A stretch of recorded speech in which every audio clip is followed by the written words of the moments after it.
To everyone listening today, I hope you had a great day. And before we dive in, could you do me a quick favor and tap the like button, hit subscribe, and let me know in the comments what time you're listening tonight. And like I always say, maybe you'll learn something new right before you fall asleep. All right, let's be honest. When most people hear War of 1812, their brain does a little shrug. It's that murky conflict squeezed somewhere between the Revolution and the Civil War, like a forgotten middle child of American history. No catchy slogans, no easily memorable heroes, just a weird mashup of battles, burning capitals, and national confusion. And yet it mattered, more than we give it credit for, because the War of 1812 wasn't just some sloppy sequel to the Revolution. It wasn't a rerun with powdered wigs and bad tempers.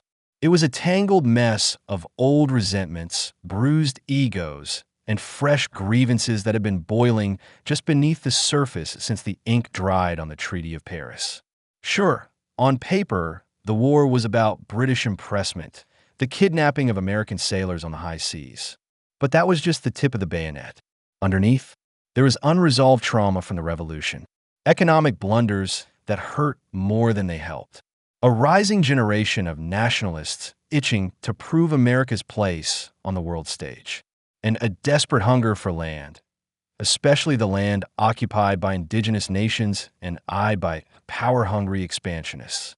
It was messy, it was avoidable, and it was in its own strange way inevitable. This war was born not out of one clean-cut cause, but out of overlapping frustrations. It simmered through 1,000 insults, arrests, embargoes, and arrogant assumptions, until finally, someone lit a match. So no, this wasn't just a sequel. It was its own beast. And to really understand it, we need to rewind, not to 1812, but to the years leading up to it. When the Atlantic became a kidnapping ground, old redcoats still cast long shadows, and American dreams were colliding with global wars. Let's unpack the mess. If you were a young American sailor in the early 1800s, the ocean wasn't just vast. It was terrifying. And not because of storms or sea monsters, but because of something way more real, the looming threat of getting snatched by the British. Picture this. You're aboard an American merchant ship, hauling cargo off the coast of Nova Scotia or maybe near the Caribbean. You got your papers. You're flying the Stars and Stripes. You're thinking about getting home to your wife or just spending your wages in port. Then, out of nowhere, a towering British warship pulls alongside. Cannons bristle. Muskets glint. You're ordered to stop. And before you can say, "What the hell?" a boarding party climbs aboard, demands to inspect your crew, and declares, quite calmly, that a few of your shipmates are now part of their navy. Just like that. This wasn't piracy. It was policy. The British Navy called it impressment, and they claimed it was perfectly legitimate. The idea was simple, at least in their eyes. Britain was in the middle of a massive war with Napoleon's France. They were short on sailors, and desertion from their navy was rampant. Thousands of British sailors had fled to America, where wages were better, food wasn't moldy, and the lash wasn't a daily threat. So, naturally, the British believed they had the right to reclaim their own. If someone sounded British, looked British, or couldn't prove otherwise, that was enough. They dragged them aboard, and boom, back into His Majesty's service. Of course, there was just one problem. They weren't exactly careful about it. They took American citizens. Thousands of them. Families back home were left shattered. Wives waited for letters that never came. Children grew up thinking their fathers had vanished. In port towns like Baltimore, Salem, and Charleston, impressment wasn't just a news story. It was a nightmare. People gathered in taverns to trade names of those taken. Some kept ledgers. Others swore they'd never let their sons go to sea. And this wasn't rare. Between 1803 and 1812, estimates say the British impressed somewhere between 6,000 and 9,000 sailors from American ships. Think about that. That's the size of a small town, vanished into the Royal Navy. What's worse, there was almost no way to get them back. Then came 1807, and everything boiled over.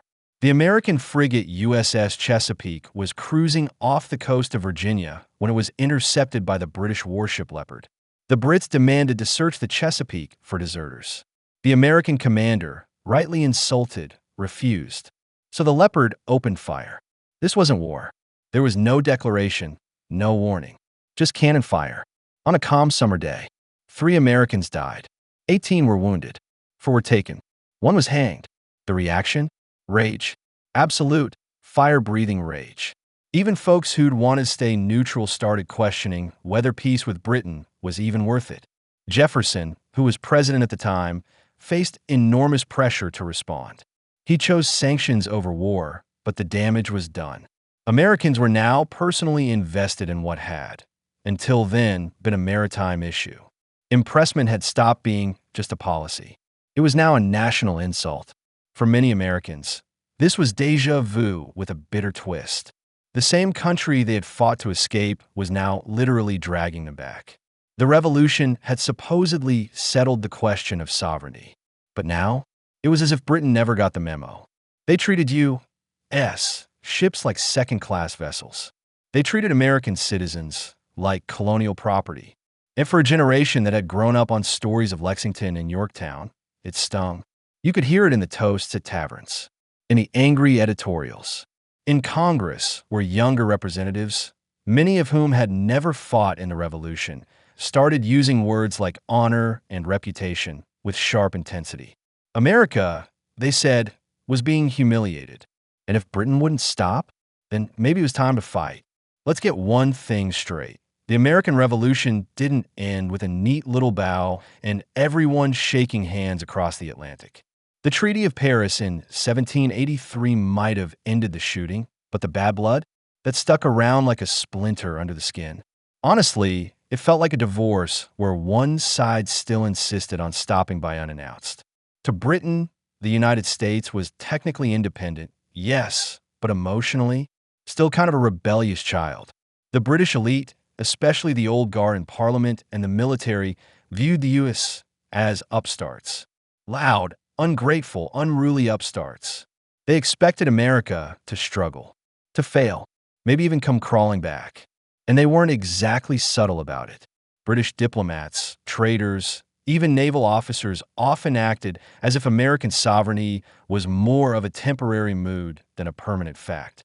There was a quiet arrogance to it, like Britain still believed the U.S. was just playing nation. And that condescension grated. For Americans, especially the generation coming of age after the Revolution, British behavior wasn't just annoying, it was insulting. They'd bled for independence.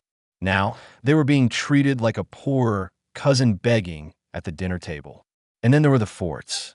According to the Treaty of Paris, Britain was supposed to vacate its forts in the Northwest Territory, that chunk of land stretching from modern-day Ohio through Michigan and beyond. They were supposed to pack up, go home, and leave American settlers to expand westward in peace. But they didn't. British troops stayed. Fort Miami, Fort Mackinac, Fort Niagara. They didn't just linger. They built relationships with Native American tribes, armed them, traded with them, and encouraged resistance to American expansion. To be fair, the British had their reasons. They saw the native tribes as buffers, proxies in their long chess match against American growth. But from the American perspective, it was sabotage. The message felt clear. Britain still wanted to control what happened on the frontier. And every British musket handed to a native warrior was another reminder that the revolution wasn't fully over. Let's talk about that frontier tension, because it wasn't just a footnote, it was the slow-burning core of resentment in the interior. To many settlers and frontiersmen, the British weren't just ignoring American sovereignty, they were actively funding its enemies. Native American confederacies, like those led by Tecumseh and his brother, the Prophet, weren't just acting alone. They were receiving weapons, supplies, and encouragement from British agents in Canada. Now, this didn't just cause political tension. It caused real bloodshed. American homesteads were attacked. Families were killed. Crops were burned. And time again, captured weapons bore the king's mark. Imagine being a settler in Kentucky or Ohio, trying to build a life, raise a family, plant corn, and every few months you're forced to pick up a musket because another raid has come through. And then you hear that Britain's behind it. Again, it wasn't just territorial. It felt personal. All of this fed into the mood in Washington. Many in Congress hadn't fought in the Revolution themselves, but they'd grown up steeped in its memory. Their fathers had fought. Their towns had burned. Their communities still told stories about redcoats and midnight rides. That legacy wasn't abstract. It was raw. So when British ships harassed American vessels, or when British forts refused to budge, or when native attacks could be traced back to British aid, the reaction wasn't diplomatic frustration. It was fury. It felt like history was repeating itself. And this time, they weren't in the mood to wait it out. There's a weird thing that happens with young nations. They get touchy, defensive, especially when they're still trying to prove themselves on the world stage. America in the early 1800s was still figuring out who it was. It had shaky infrastructure, a tiny navy, a military that was more militia than army. And it was stuck between two colossal powers, Britain and Napoleonic France. In that position, pride becomes fragile. Every insult cuts deeper. Every humiliation lingers longer. So when the British kept acting like the Revolution hadn't really changed anything, Americans didn't just get mad. They got defiant.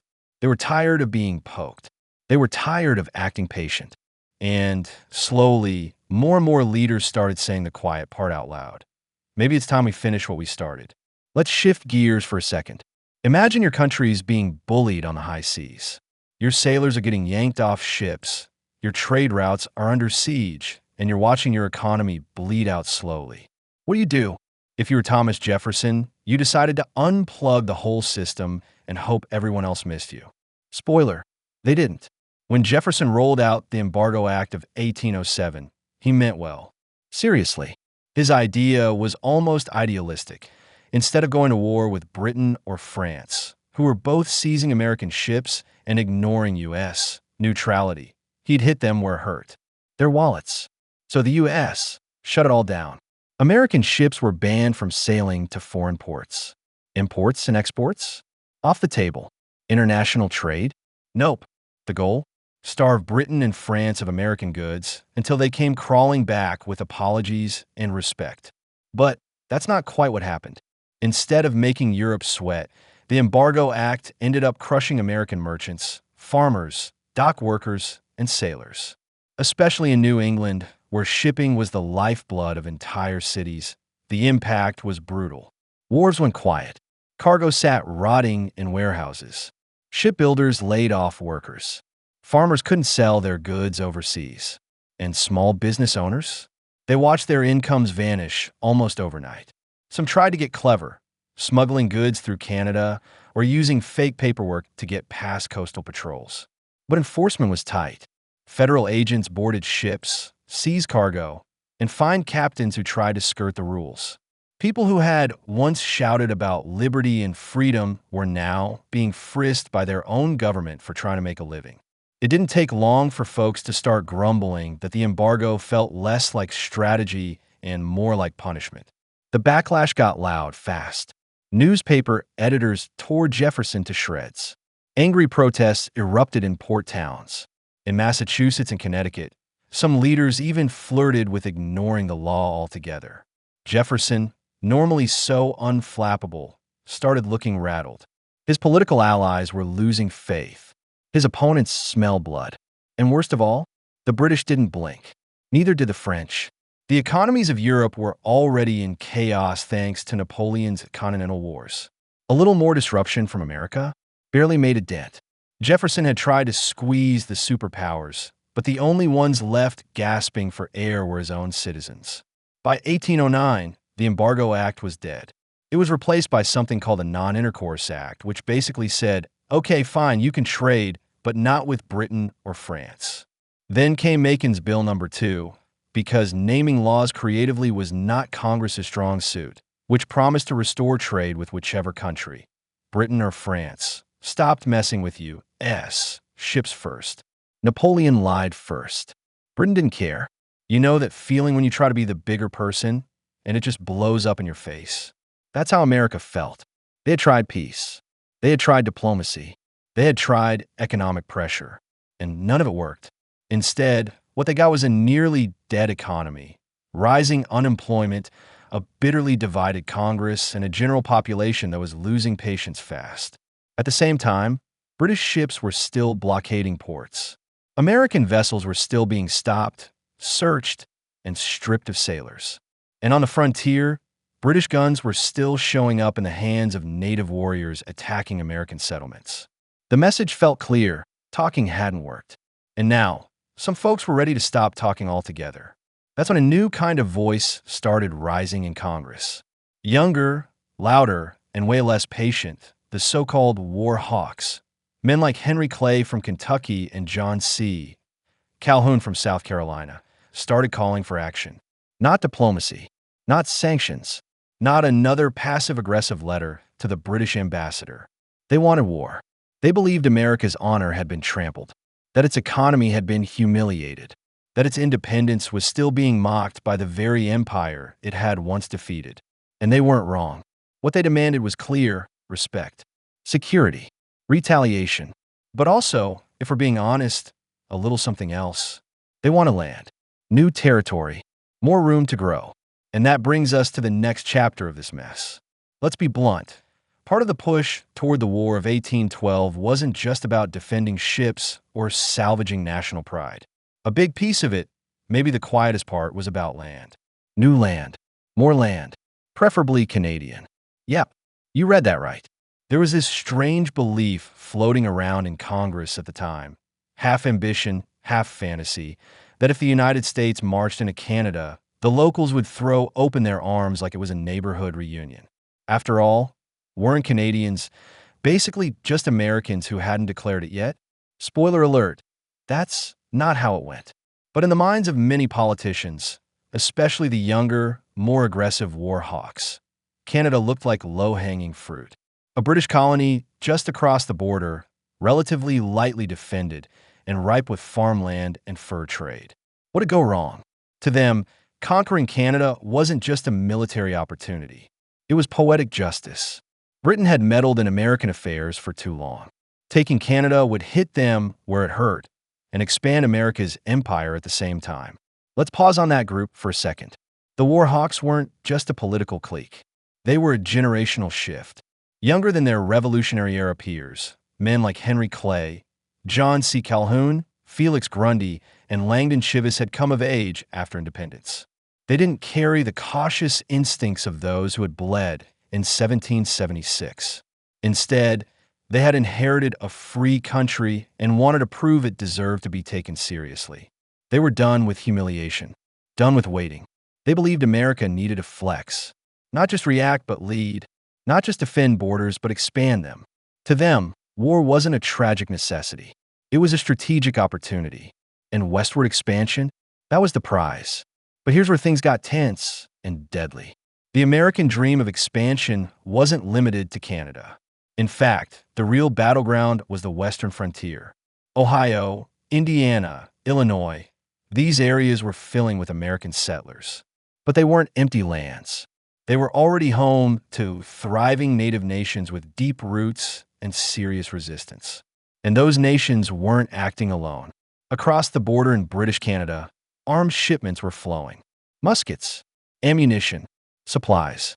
British agents were quietly supporting native resistance, hoping to slow the American land grab and maintain influence on the frontier. That support lit a fire under one of the most powerful indigenous alliances the continent had seen. At the heart of that resistance were two Shawnee brothers, Tecumseh, the warrior diplomat, and Tenskwatawa, the spiritual leader known as the Prophet. Together, they envisioned a united indigenous front stretching across tribal lines to stop American expansion cold. No more land sales, no more broken treaties, no more slow erosion of native sovereignty. Tecumseh, in particular, was electric. He traveled from the Great Lakes to the Deep South, urging tribes to resist. And his message resonated, especially in communities that had already seen their hunting grounds taken and their people pushed westward again and again. To American settlers, he was terrifying. To British agents, he was useful.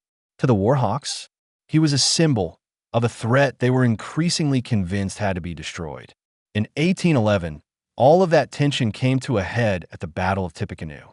American forces, led by William Henry Harrison, yes, that William Henry Harrison, future president and famously short-term office holder, marched on Prophetstown, the headquarters of Tecumseh's Confederacy.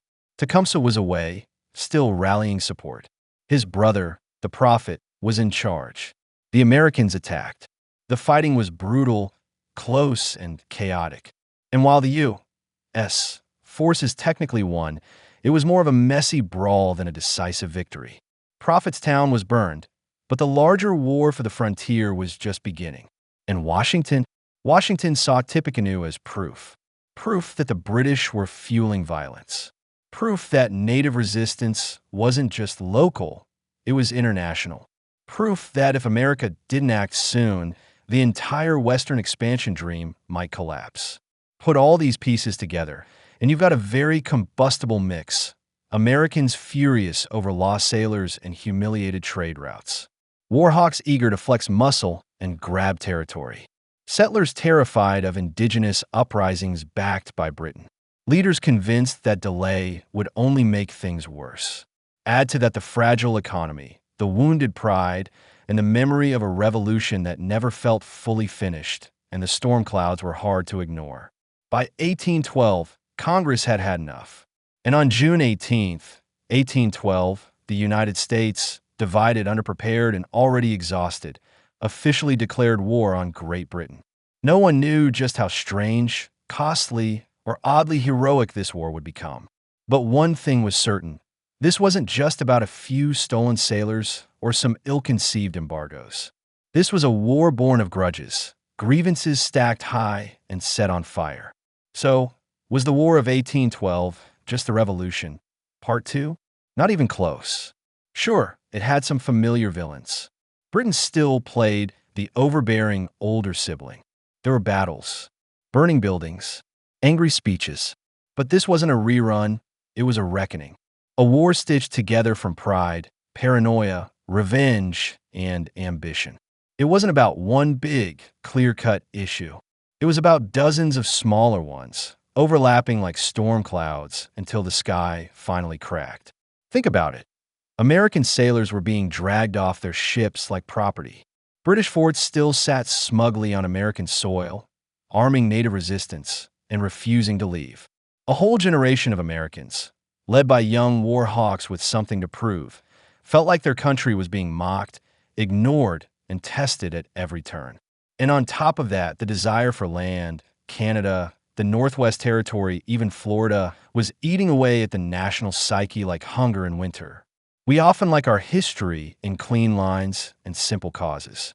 But this war, it came from layered frustrations, from a country still figuring out how to be taken seriously, from leaders who didn't want to look weak, and from people who had started to believe their survival meant expansion, no matter who stood in the way.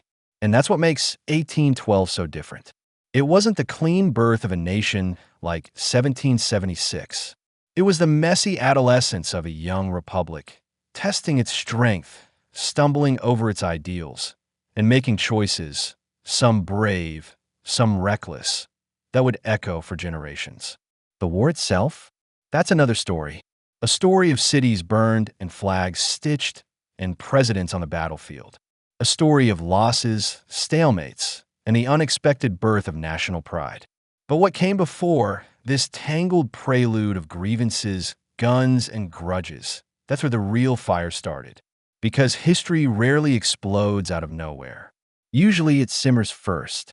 You could walk into the House chamber in 1812 and hear words like honor echoing off the walls.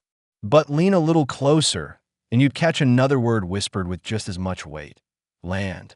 Because here's the uncomfortable truth about the war hawks, those fiery young congressmen shouting for war against Britain. They weren't just waving flags and quoting liberty. They had maps in their pockets and ambition in their blood. On paper, their outrage made sense. British warships had been stopping American vessels for years, yanking sailors off the decks and forcing them into service for the Royal Navy. It was called impressment, but let's be real, it was legalized kidnapping. To men like Henry Clay and John C. Calhoun, this wasn't just rude, It was a slap in the face, an insult to American manhood. And if the government didn't stand up and swing back, what kind of nation were they really? But here's the thing. For every speech about sailors' rights and national dignity, there was also quiet talk about expansion. And not always so quiet either. You wouldn't know it from the patriotic fireworks, but Canada was on a lot of minds in Congress, specifically how easy it might be to take. Thomas Jefferson had once called conquering Canada a mere matter of marching, and many war hawks nodded along. After all, British forces there were thin. The population was small. The northern frontier was barely defended. Clay, the Speaker of the House, was particularly vocal about it, though he always couched it in high-minded language. He'd thunder about protecting American soil from British incitement of native attacks, about defending frontier families. But underneath it all, there was a clear strategy. Take the fight to Britain's doorstep in North America. Maybe even take the doorstep itself. Some didn't bother with euphemisms. John Harper of New Hampshire put plainly, the author of Nature himself has marked our bounds. That bound he meant? The Canadian border. The logic? God wanted it. Or at least, it would make good farmland. So while honor was real, deeply felt, even, it wasn't the whole story. It was the banner raised while the boots marched toward more territory. While the North looked to Canada, the South had its eyes on something sunnier. Spanish Florida. Spain was weak, and American settlers had already been trickling into Florida in defiance of boundaries and treaties. War with Britain might give the U.S. a chance to snatch Florida from Spain, especially if Spain jumped into the fight on Britain's side. This wasn't paranoia. Britain and Spain had been allies off and on for centuries. And Spain had done little to stop Seminole raids across the Georgia border, many of which were blamed, fairly or not, on British influence. Calhoun, the sharp-tongued congressman from South Carolina, had his constituents in mind when he pushed for war. South Carolina's plantation class had grown increasingly nervous about Florida being a haven for runaway slaves and hostile native tribes. Security, in this case, meant expansion, plain and simple. The war hawks made it all sound defensive, but often defense looked a lot like opportunity. If you asked many frontier lawmakers what made war with Britain necessary, they wouldn't start with ships. They'd start with the forests and rivers of the Northwest Territory, Ohio, Indiana, Illinois, where American settlers were being attacked. And who was behind those attacks? Native tribes, yes. But the war hawks were convinced the British were secretly funding them, arming them, encouraging resistance. Was that true? Sometimes. British traders and military agents along the Canadian border had built alliances with native nations, and those relationships did pose a real threat to expansion. But not every attack was orchestrated from London or Montreal. Much of it was local, defense of homelands, anger at broken treaties, resistance to American settlers squatting on sacred land. Still, blaming Britain offered a convenient cover for something much harder to say. That war with Britain could also mean breaking native resistance once and for all. In speeches, they called it pacification. In private, it sounded more like conquest. This wasn't about reclaiming what had been lost. This was about taking what hadn't yet been won and clearing the people already living there out of the way. Here's where things get tricky, because if you assume the war hawks were just greedy land grabbers, you're missing half the picture. Many of them genuinely believed the United States had been humiliated too long. That British bullying on the seas, on the borders, and diplomacy couldn't be tolerated anymore. They wanted dignity restored. They believed war was the only way to do it. But politics rarely runs on a single engine. Ambition runs alongside idealism. Pride rides shotgun with calculation. And sometimes, the same speech that stirs your heart also wins you votes, secures you land claims, or makes your name unforgettable in the next election. It's not about being cynical. It's about being honest. People are complicated. Nations even more so. And in 1812, as drums of war began to beat louder in the capital, it wasn't just patriotism setting the tempo. It was also real estate. For all the shouting and saber-rattling in Congress, you'd think the whole country was itching for war. But out beyond the Capitol walls, especially up in the Northeast, A different sound was echoing: worry, doubt, flat-out opposition. Because while the war hawks were charging ahead with visions of glory, not everyone was convinced that poking the British lion was such a great idea. Some called them cowards. Others called them realists.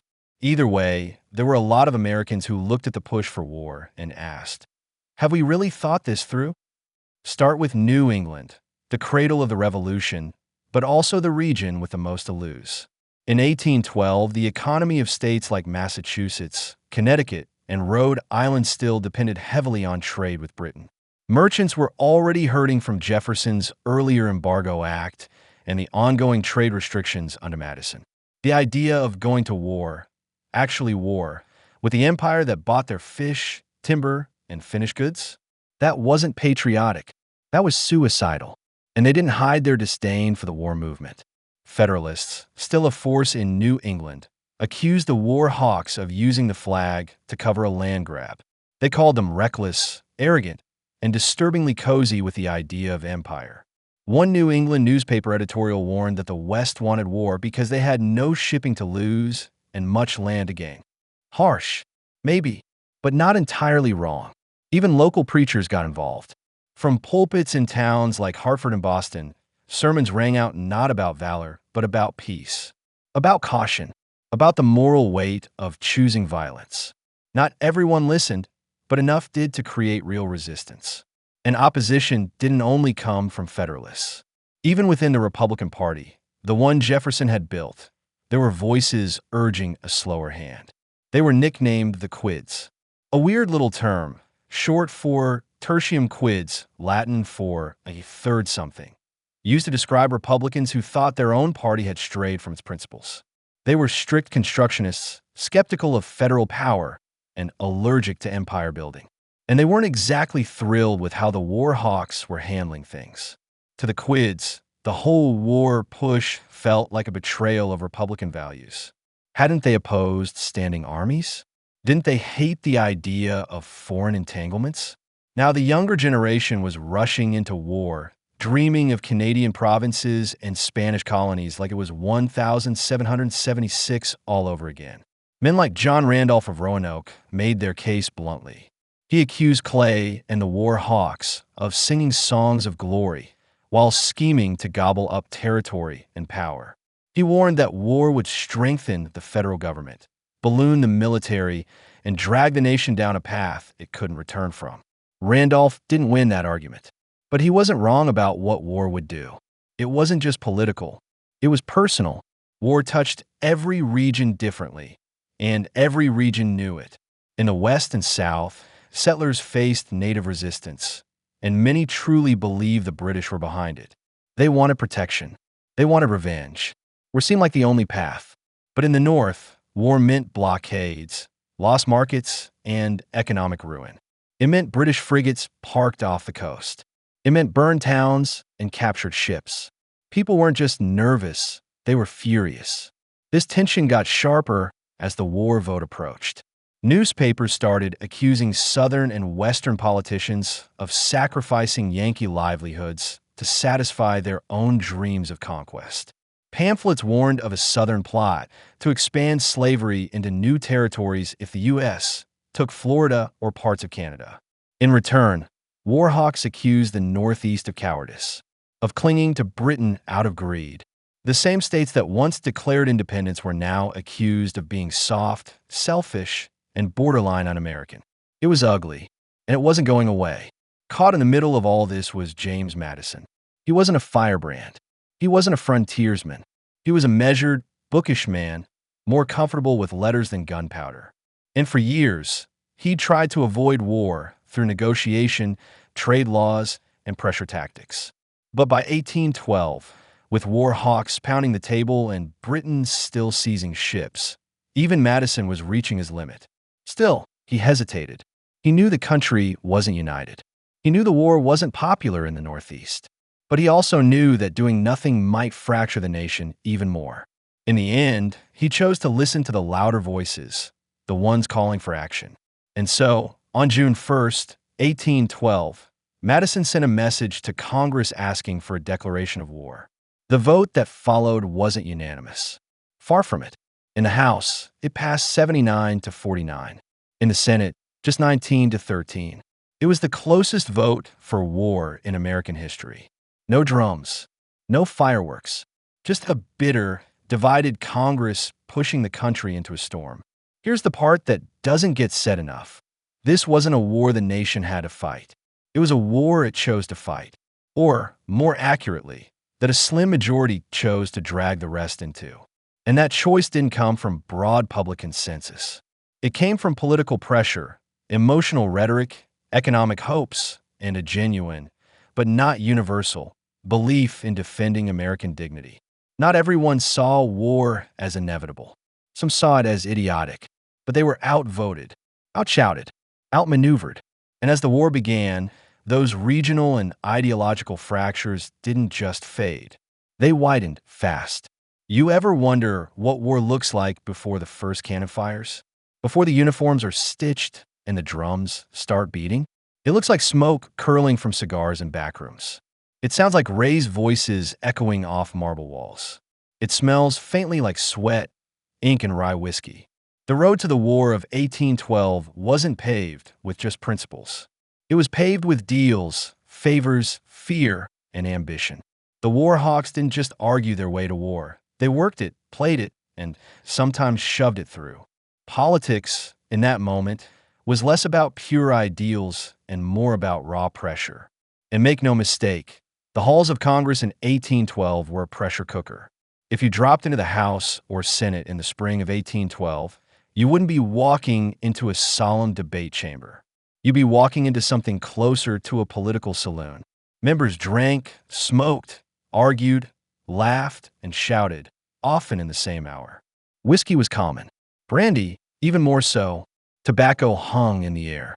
And while the debates were technically formal, they were anything but calm. Men like Clay and Calhoun didn't sit politely and wait their turn. They owned the floor. They thundered. They flattered. They twisted arms in committee rooms and clinked glasses in private quarters.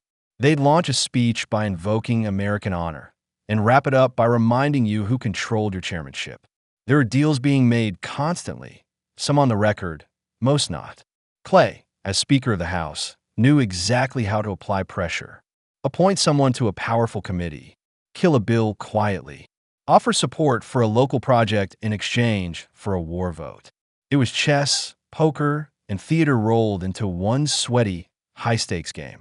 And while the public heard soaring speeches about patriotism and foreign insults, what they didn't see were the quiet conversations where things really got done. See, the war hawks didn't just need passion. They needed numbers, actual votes, and those weren't guaranteed. Some members of Congress were fence-sitters. They weren't sold on war, but they weren't completely against it either. Maybe their constituents were split. Maybe their own futures were unclear. Maybe they just didn't want to be remembered as the guy who voted no if the British burned another ship next week. So Clay and his allies worked them. Promises were made. Favors called in. Opponents were painted as un-American or too cozy with Britain. The emotional stakes were jacked up so high that voting against war started to feel like treason, especially for younger or more vulnerable members. And the margins stayed razor thin. The final vote for war wasn't some overwhelming tidal wave. It was a squeaker, a nail-biter, a barely holding it together coalition of true believers, reluctant joiners, and political survivors. Let's be real, that's not a rallying cry. That's a gamble. There were whispers, even then, that some war hawks weren't expecting full-scale conflict. That maybe, just maybe, declaring war was a bluff. A way to scare Britain into backing down, into ending impressment, into cutting ties with native allies. If that's true, it was a bluff that went very, very wrong. But tracks. Not all the war hawks were generals in waiting. Some were lawyers, farmers, or young hotshots with no real idea what a sustained military campaign against the world's greatest empire might actually look like. They weren't thinking about logistics or supply lines. They were thinking about pride, about posture, about re-election. There's this pattern in history, call it the fever of confidence, where political movements talk themselves into believing things are easier than they are, that their side is stronger, their enemy weaker, their strategy smarter. And in 1812, that fever ran high. Clay famously said that conquering Canada would be a mere matter of marching. Others believed the British, preoccupied with Napoleon in Europe, wouldn't bother fighting back hard. It would be a clean war, a quick war. They'd go in, take land, settle scores, and come home heroes. If that sounds naive, it was. Despite the internal doubts, the regional opposition, the iffy arithmetic, and the high-stakes political horse trading, it worked. The declaration passed. War was declared. And in that moment, the war hawks had their victory. Not just over Britain, but over the older, slower, more cautious parts of the American political system. They had pulled the country, barely, into a war it wasn't sure it wanted, with a plan it hadn't really finished, for reasons that weren't quite as pure as advertised. It was idealism and opportunism, bravery and ego, honor and real estate deals, all shaken together in one rattling cocktail glass. You can almost picture it. Henry Clay raising a toast in some shadowy chamber that night. Whiskey in hand, the glow of the fireplace catching in his eyes. To honor, he'd say with a grin. And maybe, just maybe, someone else would mutter, and to the land. Here's the thing no one likes to admit, especially in the pages of history books printed decades later. Patriotism is rarely pure. It's not a single-note anthem or a neat little ribbon tied around noble intentions. It's messy. It's complicated. And in 1812, it came shaken, not stirred, with a shot of ambition and a twist of fear. The war hawks talked a big game about honor, sovereignty, and national pride. And yes, a lot of them believed it. Deep down, many truly thought they were defending America's dignity. But that belief sat alongside some less glamorous motives: territorial greed, political advantage, and good old personal ambition. And the truth? Most Americans had a little of both in them, too. Henry Clay loved his country, no doubt about it. But he also loved the sound of his own voice ringing through the chamber, the thrill of power, and the idea of planting the American flag somewhere new, preferably on land that would make his Kentucky constituents richer. Same goes for John C. Calhoun. His speeches were filled with grand phrases about liberty and resistance to tyranny, but they also served his long game. He was carving out a future as a Southern statesman. War gave him platform, a stage, and later, a legacy. That doesn't make them villains. It makes them human. Too often, we want our historical figures to fall neatly into columns, hero or scoundrel. But most of the war hawks lived in the gray. Were they patriotic? Sure. Did they want what was best for the country? Probably. But did they also want votes, prestige, and the kind of territory that would benefit their states? Absolutely. It wasn't just the lawmakers. The people were no less complicated. In Kentucky and Tennessee, patriotism often meant protecting families from native attacks, or at least from the fear of them. Whether those attacks were actually orchestrated by the British didn't matter much. The fear was real, and war felt like a solution, or at least a response. In South Carolina and Georgia, honor meant something different. It meant securing borders with Florida. It meant stopping the Spanish from letting enslaved people escape south. It meant pushing back against what planters saw as threats to their way of life. Again, some real, some imagined. But in politics, perception matters just as much as fact. And in Washington, D.C., patriotism started to look like a useful tool. Wrap your land grab in red, white, and blue, and suddenly it wasn't greed. It was destiny. That slippery slope, where belief becomes branding. It was already well underway. Something else was in the cocktail too: fear. Fear that the British would never take the U.S. seriously.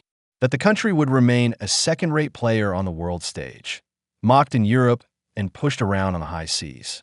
Fear that if America didn't fight now, it might never have the strength to fight later.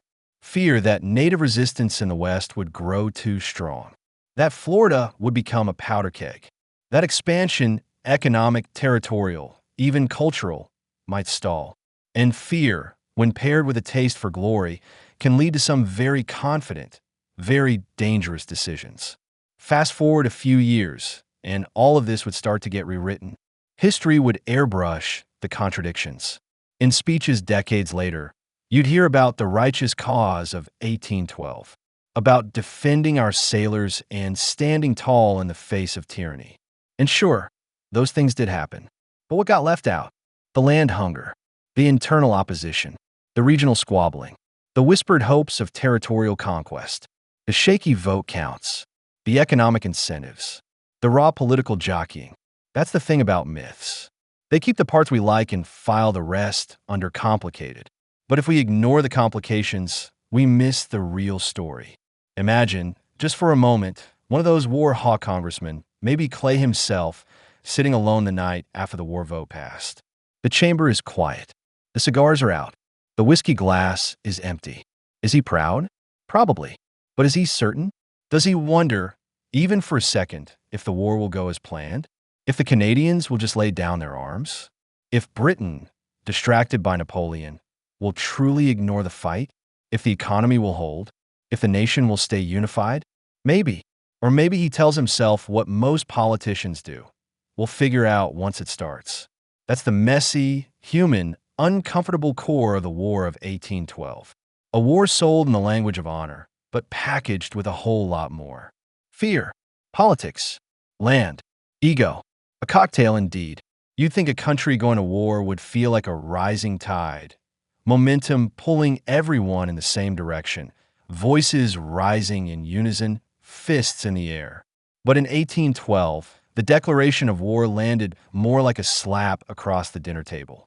The room went silent. Some stood and cheered. Others stared in disbelief. And a fair number muttered, "This is a mistake." Because the truth is, America didn't go to war as one nation. It went to war as a patchwork of people with wildly different priorities, some shouting for battle, some whispering caution, and many just trying to keep their businesses, families, and sanity intact. And those differences? They weren't just noise in the background. They shaped the entire course of the war. Let's start with the obvious. The war hawks wanted war, and they were good at making noise. They were mostly young Southern and Western politicians. Think Kentucky, Tennessee, South Carolina, Georgia, places where land was still being carved from the wilderness, where settlers were clashing with native nations, where economic growth meant more acres, more waterways, more control. To them, the British were a triple threat. On the seas, with their arrogant seizures of American ships and sailors on the borders, where they backed native tribes against westward expansion, and in diplomacy, where they treated the U.S. like an unruly child instead of an equal nation, these men weren't cautious. They were ambitious. They saw war as a way to settle scores, expand territory, and, let's be honest, make names for themselves. And they got the votes, barely, by turning war into a loyalty test. On the other side of the aisle were the Federalists, what was left of them, anyway. They were strongest in New England and parts of the Mid-Atlantic. These were the bankers, merchants, ship owners, the economic backbone of the Northeast. And their businesses depended on trade. With Britain, to them, war wasn't just bad policy, it was financial suicide. Britain bought their timber, their cod, their furs. British naval protection kept shipping lanes relatively stable. British markets were the most reliable in the world. And now the U.S. wanted to pick a fight? Federalist newspapers blasted the war. Pamphlets called it a Southern conspiracy. There were accusations, some unfair, some not, that the Republicans just wanted to grab land to expand slavery, to boost their own state's power, to shift the national balance even further south and west. They weren't wrong to be suspicious. The timing, the rhetoric, and the legislative maneuvers all reeked of opportunism. In the halls of Congress, Federalists voted almost unanimously against the declaration of war. And when it passed anyway, many of them walked out shaking their heads. Some even started talking, quietly at first, about whether New England might be better off. Independent. Yeah, that happened. Now here's where it gets interesting. The war vote didn't just split the obvious camps. It also tore into the soft middle, the ones who weren't sure. Some Republicans supported the war out of party loyalty, not conviction. They didn't want to look weak, or they feared getting primaried by someone younger and louder. Others were torn. They hated what Britain had been doing, but didn't trust the war plans. Didn't like the odds. didn't think the country was ready. A few believed that something had to be done, but weren't sure this was the something. Their votes were the ones twisted, cajoled, and in some cases, outright pressured. And without them, the war wouldn't have happened. Which means the entire War of 1812, the battles, the burning of Washington, the starving troops, the Navy duels on Lake Erie, all of it may have hung on a handful of yes votes from men who were barely sure what they were voting for. This wasn't just a political spat. The division over the war went deep, and it had teeth. Funding the war. The federal government had no central bank at this point, and few ways to raise money quickly. Guess which states refused to help fund the war effort? Yep, many of the ones that opposed it. Recruiting soldiers. States that hated the war dragged their feet on militias. Some governors refused to send troops beyond their borders. Undercutting strategy. Intelligence wasn't shared. Cooperation broke down. In some places, political enemies were more distrusted than the British. One New England governor reportedly told Madison's agents, "If you want a war, fight it yourselves." This was a civil argument wrapped inside a foreign war. A battle not just over policy, but identity. What kind of country was the United States? A unified republic? Or a collection of self-interested states with wildly different visions of the future? That question wouldn't get answered in 1812 or in 1815 when the war ended. Some would argue it wasn't really answered until 1865, 50 years and one civil war later. You know what's wild? After the war, many Americans suddenly pretended the divisions hadn't existed. "We stood up to Britain," they'd say. "We defended our honor. We were united." Not true. The war began fractured. It stayed fractured. And that fracture shaped every part of how it played out, from poor military coordination to inconsistent funding to the morale of soldiers who knew half the country didn't even want them there. But that's how national myths are born, not from what was, but from what we wish had been. So next time someone tells you America marched into the War of 1812 with a single heart and a clear purpose, just smile a little and ask, which part of America are you talking about? If you stand in the old House chamber today, now preserved in marble silence inside the U.S. Capitol, you might hear nothing but your own footsteps. But if you listen hard and let your imagination stretch just a bit, you can almost hear it. The boots of a young Henry Clay pacing. The sharp voice of John Randolph cutting through smoke. The rumble of debate, land, honor, power, peace. That spring of 1812 wasn't just about British ships and kidnapped sailors. It was about who the United States wanted to be. And who got to decide? The war hawks, young, brash, and impatient, saw an America that stood taller, reached farther, and punched harder. Their patriotism was real. So was their hunger. They wanted to finish the revolution their father started and claim a few extra acres along the way. But their vision wasn't shared by everyone, not even close. In the Northeast, merchants gritted their teeth. In New England town halls, skepticism buzzed louder than any war drum. In the minds of political moderates, war was less a rallying cry than a chess move they weren't sure they could win. And yet, they went to war. The vote passed, barely. The speeches ended. The flags were raised. And just like that, the United States launched itself into a storm with a fractured crew, a borrowed map, and a whole lot of crossed fingers. It was bold. It was reckless. It was historic. And it left a long, rattling echo, one that still hums quietly through the chamber of American politics today. Because the truth about war, any war, is that it's never just about enemies overseas. It's also about the battles we fight with ourselves. On June 1st, 1812, President James Madison shuffled papers in the White House with the reluctant determination of a man who'd spent more time reading legal briefs than leading armies. The decision weighed heavily. War with Britain. Again, it wasn't glamorous. It wasn't glorious. And honestly, it wasn't even all that popular. Madison wasn't some fire-breathing warmonger. In fact, if presidents had dating profiles, his would have said, "Quiet intellectual seeks peace and balanced budgets." But after years of British insults, seizing American sailors off ships, bullying trade routes, and generally acting like the colonies had never left, something snapped. Congress had been grumbling louder and louder. especially the war hawks from the South and West. They weren't just mad. They wanted action. And maybe, just maybe, a slice of Canada while they were at it. Still, when Madison asked Congress for a declaration of war, the reaction wasn't a rousing cheer. It was more like a family group chat gone sideways. The vote was close, painfully close. In the House of Representatives, it passed 79 to 49. In the Senate, 19 to 13. No Federalists voted in favor. Not a single one. Many of them, especially in New England, thought the war was unnecessary, reckless, even absurd. Why? They asked, would we pick a fight with the strongest navy in the world when we can barely fund our own? Good question. Here's the thing. This wasn't a united nation marching off to war with flags flying and drums beating. It was more like a reluctant shuffle, with half the country dragging its feet. If there had been Twitter, hashtag War of 1812 would have trended alongside hashtag Seriously, James? And while we're at it, it's worth mentioning. This was the first time in American history that the U.S. declared war on another nation. That's no small thing. And yet it came with no grand military plan, no national rallying cry, and very little readiness. Just a lot of bad blood, political heat, and wishful thinking.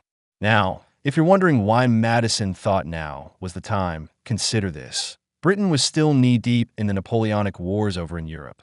They were fighting for survival against a guy named Napoleon Bonaparte who, at the time, was steamrolling half the continent.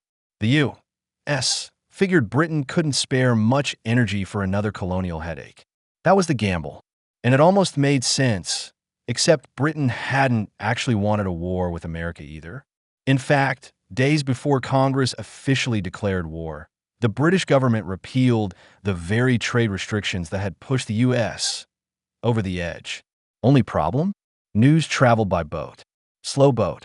By the time word reached the U.S., the war was already underway. No takebacks.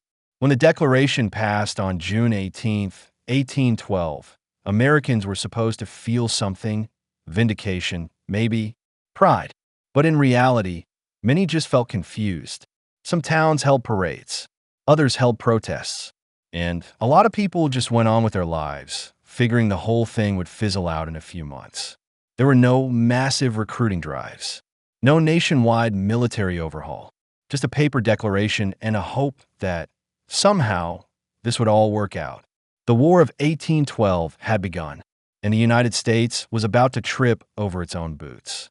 So America had officially declared war on Britain, kicked the door open, puffed its chest, and yelled across the Atlantic.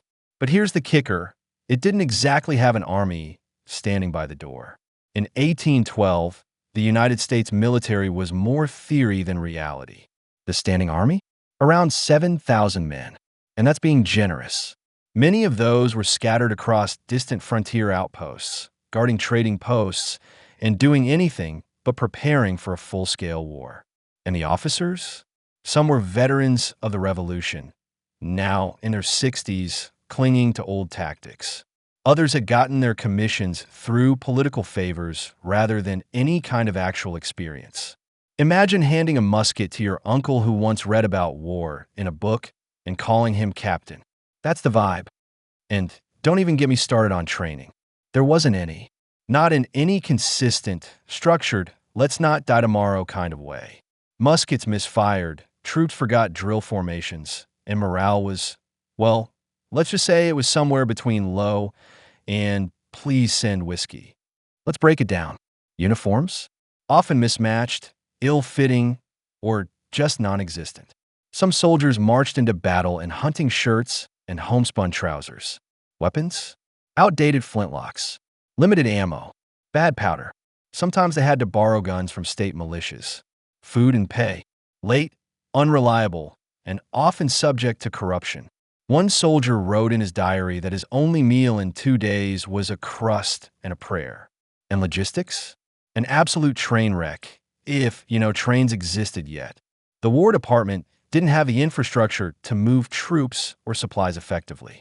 Roads were muddy or non-existent, and communication lagged behind like a tired mule. Milk could take weeks. Orders got lost. Soldiers marched in the wrong direction. Literally. Now, state militias were supposed to be the great democratic backbone of American defense. Regular folks ready to pick up arms and defend their land. Sounds noble, right? Except many militias refused to fight outside their home states. Some commanders would flat out say, "Sorry, we defend New York, not Canada." Even in battles near the border, some units would march up, assess the situation, and turn right around if the fight wasn't technically on their soil. And even when they did fight, militias often lacked cohesion. Units trained separately, used different tactics, and didn't know how to communicate across state lines. It was like trying to play a football game where every player is using a different playbook, and two of them think it's baseball. Let's give credit where credit's due. The U.S. Navy was small but scrappy. Very scrappy. At the start of the war, the entire American Navy consisted of about 16 ships. That's it. No typo. Just 16. Compare that to Britain's Navy. Hundreds of warships spread across the globe, many of them veterans of battles with France. The Royal Navy was the world's top dog, the apex predator of the seas. But American ships had a few things going for them. Skilled crews, many of them ex-privateers, innovative ship design, like the USS Constitution, nicknamed Old Ironsides, a whole lot of nerve early in the war. These frigates stunned the world by beating British warships in single combat. These wins were huge morale boosts. People clung to these naval victories like life rafts in a storm, because on land, things were already starting to fall apart. And yet, here's the strange part. In those early months, Britain didn't really feel the war. They were still consumed with Napoleon and Europe. The best British generals were overseas. Their veteran ships were blockading France. North America? A side quest, which is the only reason America wasn't completely flattened in the first year. Britain was distracted. Lucky break. Still, that didn't mean they weren't showing up. They had professional soldiers in Canada. They had experienced officers. They had native allies. And most importantly, they knew how to coordinate across distance and chaos. Something the U.S. had yet to figure out. So here we are, a fledgling nation, chest deep in war, armed with undertrained militias, scattered supplies, and a handful of wooden ships. It wasn't ideal. It wasn't smart. It was kind of a miracle they dared it all. But maybe, just maybe, that's the most American thing of all. Declaring a war with your boots untied, your gun misfiring, and your neighbors still arguing about whether you should have even left the house. Coming up next, Chapter 3, Canada or Bust, mostly bust, where the U.S. tries and fails to invade Canada multiple times. Spoiler, it's less Braveheart and more oops, we forgot the map. The plan seemed simple enough, at least on paper. War hawks in Congress, especially folks like Henry Clay, were absolutely convinced that conquering Canada would be a mere matter of marching. One senator even bragged that Americans would be greeted as liberators. You know, like the Canadians have been holding their breath waiting for the U.S. to show up and free them from maple syrup tyranny. Spoiler, they weren't. Still, American leaders saw Canada as a strategic and symbolic prize. Britain had garrisons stationed across what is now Ontario and Quebec, and they were vulnerable, especially with British forces tied up in Europe. The War Department figured they could hit Canada quickly, cut off British support to native tribes, and maybe even force Britain to the negotiating table before things got too messy. But if the invasion of Canada had a motto, it would be, well, that didn't go as planned. To be fair, the United States didn't just try to invade Canada. They tried to triple invade it. The idea was to attack on multiple fronts simultaneously. Hit hard, hit fast, overwhelm the enemy. But what happened instead? Confusion, poor leadership, clumsy logistics, and a whole lot of weight. Who's in charge again? Let's break down the three-headed disaster. Oh, General Hull. This one's a classic. Hull, a Revolutionary War veteran, was in his late 50s and not exactly spry. Still, he was sent north to lead an invasion from Ohio into Upper Canada. His troops, mostly poorly trained militia, marched into Canada in July 1812, unsure of what they were even fighting for. Hull's orders were vague, his maps were outdated, and his supply lines were a mess. Once in Canada, Hull realized he was in over his head. The Canadians weren't exactly rolling out the welcome wagon. Worse, British forces under General Isaac Brock, allied with Tecumseh's native coalition, were closing in fast. Hull panicked. Despite having more men, more guns, and a fortified position in Detroit, he waved the white flag without firing a shot. He surrendered the entire fort and around 2,000 U.S. troops to a much smaller British force. It was humiliating. He was later court-martialed and sentenced to death for cowardice. President Madison pardoned him, but Hull's name became a punchline. Next up, New York militia commander Stephen Van Rensselaer, a wealthy landowner and political appointee who had zero military experience. You know where this is going. In October 1812, Van Rensselaer tried to launch a surprise attack across the Niagara River at Queenston Heights. His forces, mostly New York militia, crossed in the dead of night. For a brief moment, things went surprisingly well. They captured the heights and had a strategic view of the surrounding area. But then everything unraveled. British reinforcements arrived. Native warriors under John Norton flanked the Americans. Van Rensselaer tried to send more troops across the river, but the New York militia refused. They said they weren't legally allowed to fight outside their state. Imagine that. Your buddies are dying across the river, and your legal argument is, not my jurisdiction. The British counterattacked. The Americans, still holding the heights, were trapped and outgunned. Nearly 1,000 U.S. troops surrendered. Another disaster. Van Rensselaer resigned the next day. And then there's General Dearborn. Stationed in upstate New York, Dearborn was supposed to lead an invasion into Montreal. It never happened. Not because of enemy fire. Not because of overwhelming resistance. It just fizzled out. Dearborn couldn't coordinate with the militias. His regulars were barely trained. His supply lines were a tangle of red tape and bad roads. Morale tanked before they ever left camp. After months of sitting around, Dearborn finally crossed into Canada in November, then immediately turned around and went home. It was the kind of offensive maneuver that wouldn't intimidate a lemonade stand. Part of the problem wasn't just poor planning. It was poor people doing the planning. The U.S. military brass was a who's who of Revolutionary War leftovers and political favors. Some were too old, some were too green, and almost all of them were working without clear direction from Washington. The War Department didn't coordinate well. Troops didn't trust their commanders. Commanders didn't trust their orders. And Congress? Congress was already pointing fingers. Let's give them credit, they tried. Most of the rank-and-file soldiers were young farmers and shopkeepers, plucked from their fields and dropped into muddy camps, many without shoes.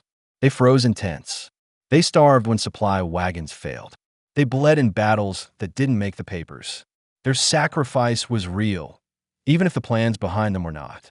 And yet, despite the chaos, despite the repeated faceplants, Americans kept volunteering.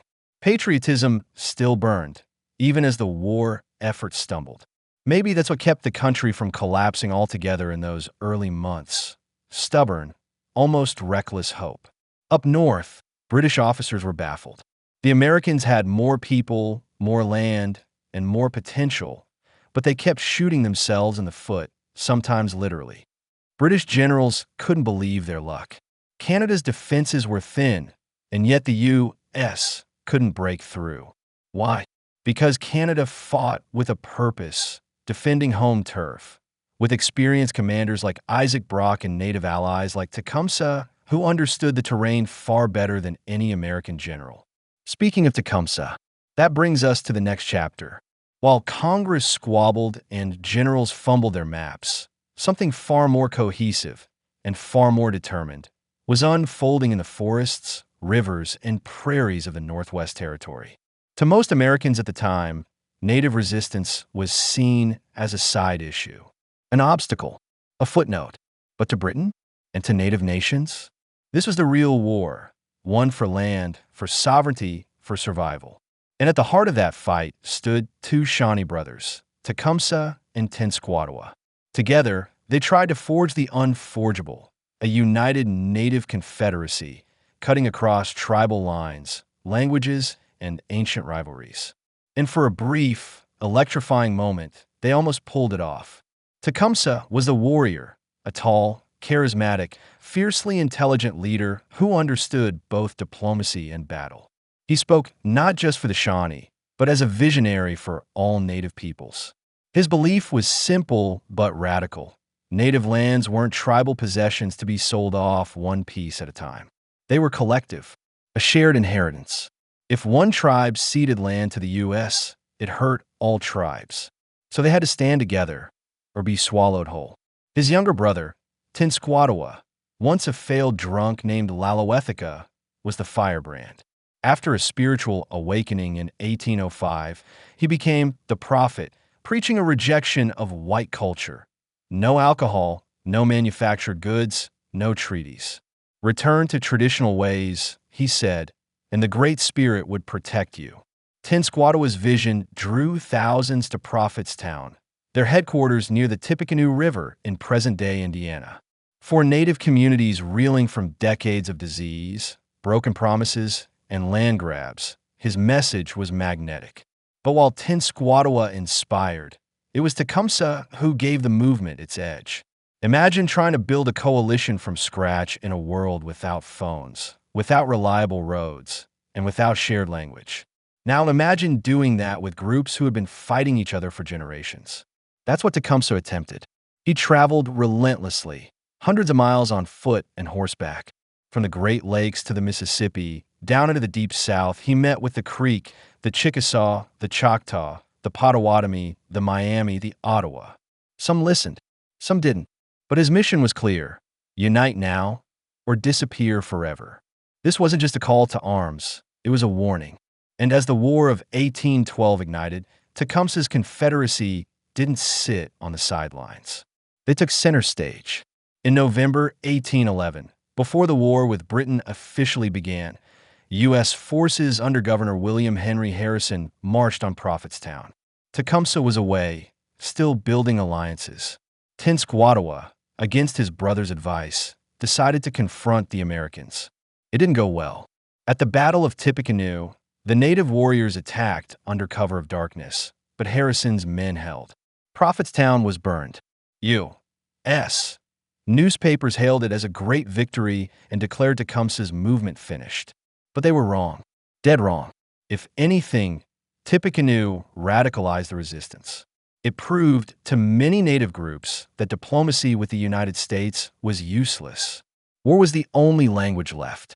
And when the U.S. declared war on Britain in 1812, Tecumseh made a fateful choice. He sided with the British. Tecumseh saw alliance with Britain not as love for the crown, but as strategy. The British needed Native allies. The Native coalition needed guns, powder, and a shot at holding territory.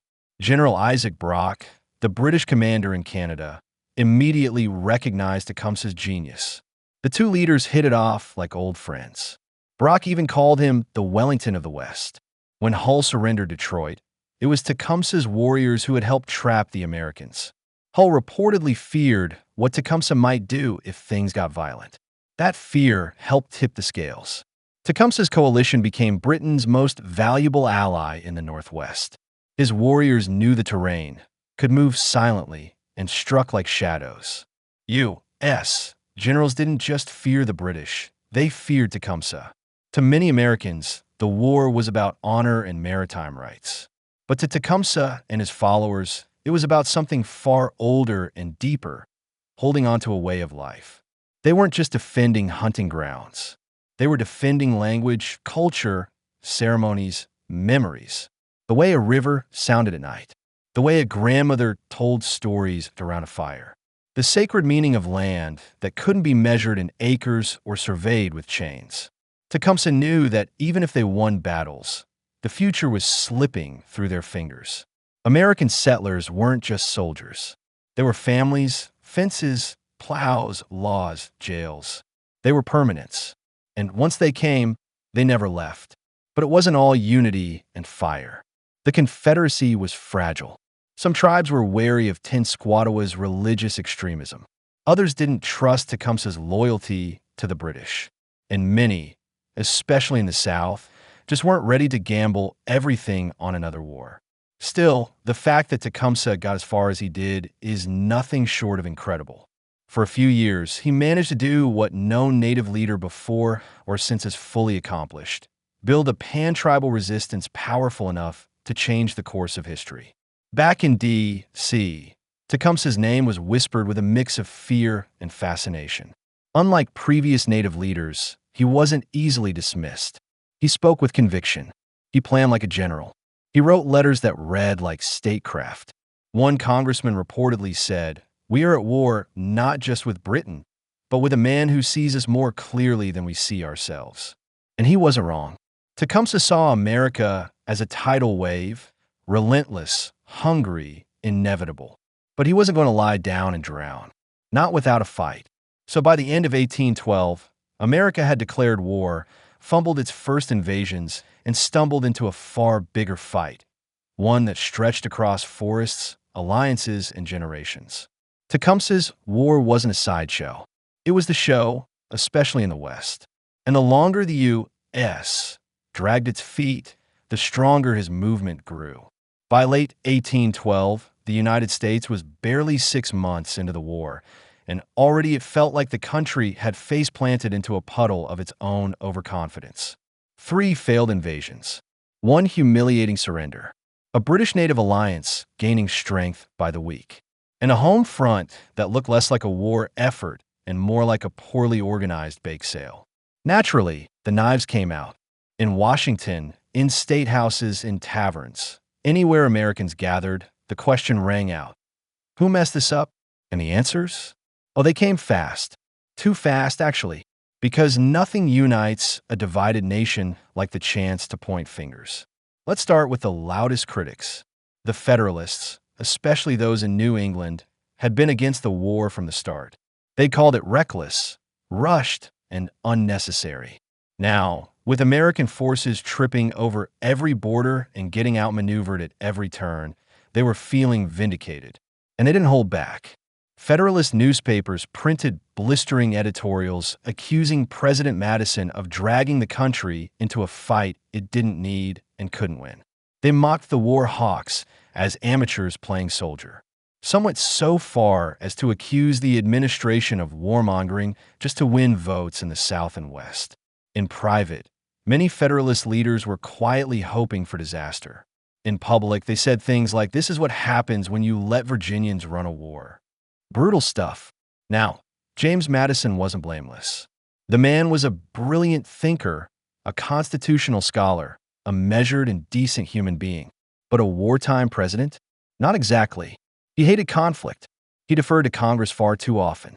And his War Department was a bureaucratic swamp. He hadn't cleaned house before launching the invasion of Canada, hadn't pushed for a serious military buildup, and hadn't demanded clarity from his generals. It was like trying to steer a ship with a wet noodle.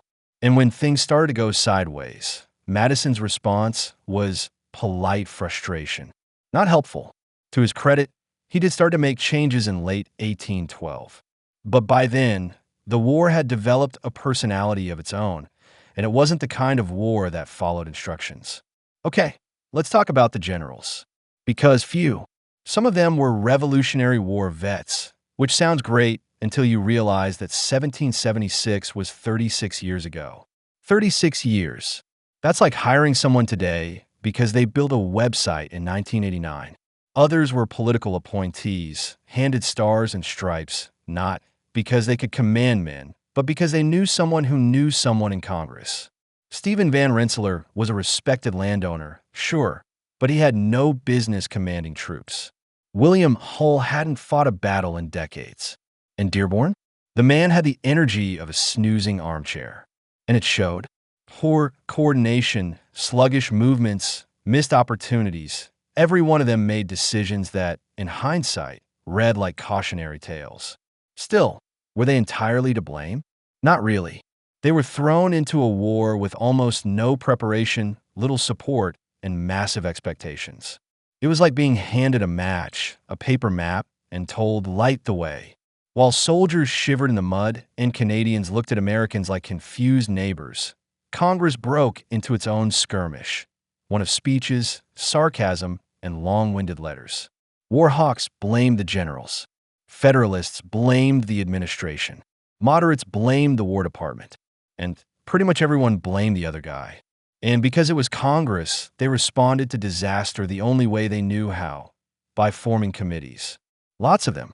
Investigative committees, supply oversight committees, coordination review panels, none of which helped a single soldier eat dinner faster. Another issue? The states. Remember, this was still early America, where united was more aspirational than actual. Each state guarded its autonomy like a toddler guards its favorite toy. Militias were under state control. Governors often refused to send troops across borders. In fact, when Madison called on state governors to provide troops for the war effort, some just ignored him.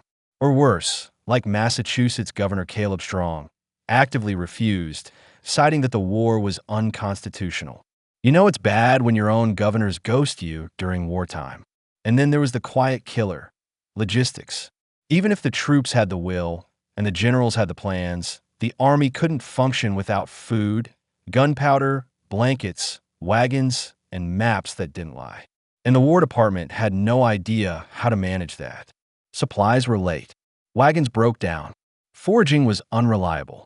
Winter clothing didn't arrive until spring. Letters were lost. Rumors outpaced reality. In short, America had no idea how to move an army, and so men froze. Battles were missed, and trust in leadership, already thin, evaporated. Back home, Americans were reading about failed campaigns and surrendered forts with a mix of confusion and fury. They had expected a quick win, or at least progress. Instead, it felt like the government had promised a barn dance and delivered a fist fight in the mud. In taverns and newspapers, rumors flew. The army's out of powder. Madison wants to draft farmers. New England might secede. None of it sounded good. All of it made people nervous. And yet, strangely, there was no massive uprising. No full-on rebellion.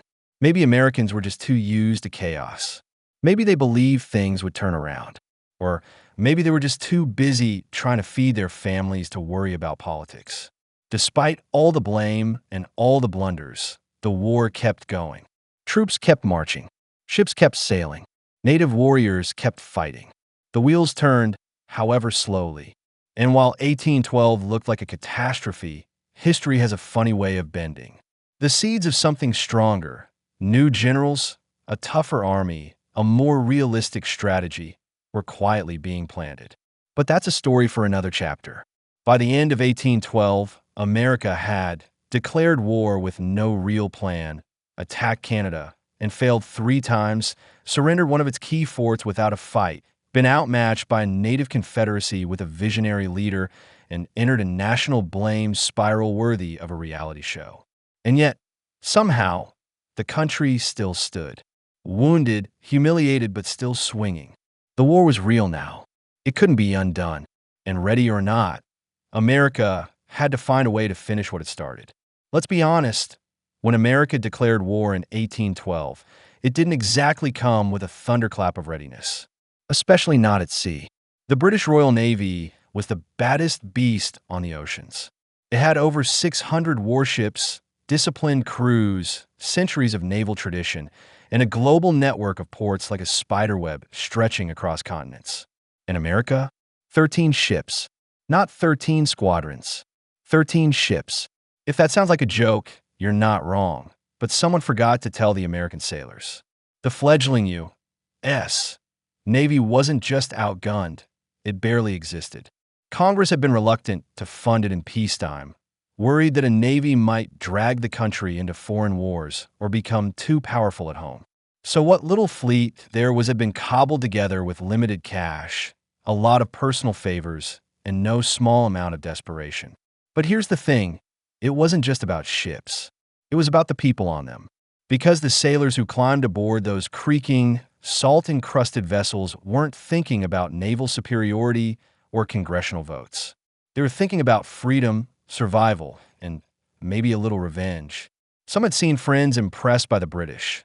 Others had lost cargo to blockades or raids. Many just believed, stubbornly and fiercely, that this little country had the right to sail free and unbothered. And so, With war declared and very few resources, these sailors sailed out anyway, into the Atlantic, into the fog, into the teeth of the greatest maritime empire the world had ever seen. The plan seemed simple enough, at least on paper. War hawks in Congress, especially folks like Henry Clay, were absolutely convinced that conquering Canada would be a mere matter of marching. One senator even bragged that Americans would be greeted as liberators. Like the Canadians have been holding their breath waiting for the U.S. to show up and free them from maple syrup tyranny. Spoiler, they weren't. Still, American leaders saw Canada as a strategic and symbolic prize. Britain had garrisons stationed across what is now Ontario and Quebec, and they were vulnerable, especially with British forces tied up in Europe. The War Department figured they could hit Canada quickly, cut off British support to native tribes, and maybe even force Britain to the negotiating table before things got too messy. But if the invasion of Canada had a motto, it would be, well, that didn't go as planned. To be fair, the United States didn't just try to invade Canada. They tried to triple invade it. The idea was to attack on multiple fronts simultaneously. Hit hard, hit fast, overwhelm the enemy. But what happened instead? Confusion, poor leadership, clumsy logistics, and a whole lot of weight. Who's in charge again? Let's break down the three-headed disaster. Oh, General Hull. This one's a classic. Hull, a Revolutionary War veteran, was in his late 50s and not exactly spry. Still, he was sent north to lead an invasion from Ohio into Upper Canada. His troops, mostly poorly trained militia, marched into Canada in July 1812, unsure of what they were even fighting for. Hull's orders were vague, his maps were outdated, and his supply lines were a mess. Once in Canada, Hull realized he was in over his head. The Canadians weren't exactly rolling out the welcome wagon. Worse, British forces under General Isaac Brock, allied with Tecumseh's native coalition, were closing in fast. Hull panicked. Despite having more men, more guns, and a fortified position in Detroit, he waved the white flag without firing a shot. He surrendered the entire fort and around 2,000 U.S. troops to a much smaller British force. It was humiliating. He was later court-martialed and sentenced to death for cowardice. President Madison pardoned him, but Hull's name became a punchline. Next up, New York militia commander Stephen Van Rensselaer, a wealthy landowner and political appointee who had zero military experience. You know where this is going. In October 1812, Van Rensselaer tried to launch a surprise attack across the Niagara River at Queenston Heights. His forces, mostly New York militia, crossed in the dead of night. For a brief moment, things went surprisingly well. They captured the heights and had a strategic view of the surrounding area. But then everything unraveled. British reinforcements arrived. Native warriors under John Norton flanked the Americans. Van Rensselaer tried to send more troops across the river, but the New York militia refused. They said they weren't legally allowed to fight outside their state. Imagine that. Your buddies are dying across the river, and your legal argument is, not my jurisdiction. The British counterattacked.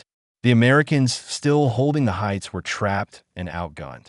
Nearly 1,000 U.S. troops surrendered.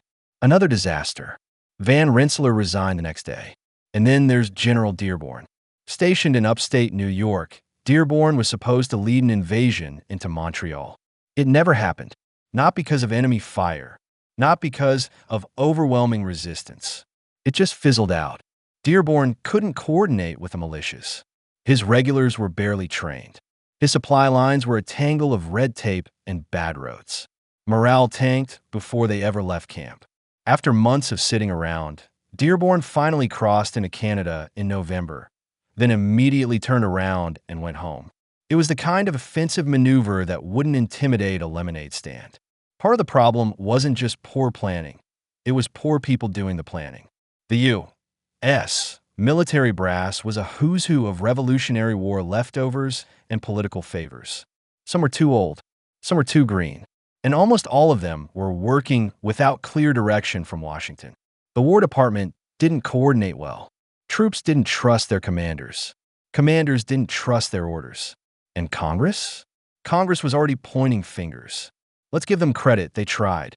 Most of the rank-and-file soldiers were young farmers and shopkeepers, plucked from their fields and dropped into muddy camps, many without shoes. They froze in tents.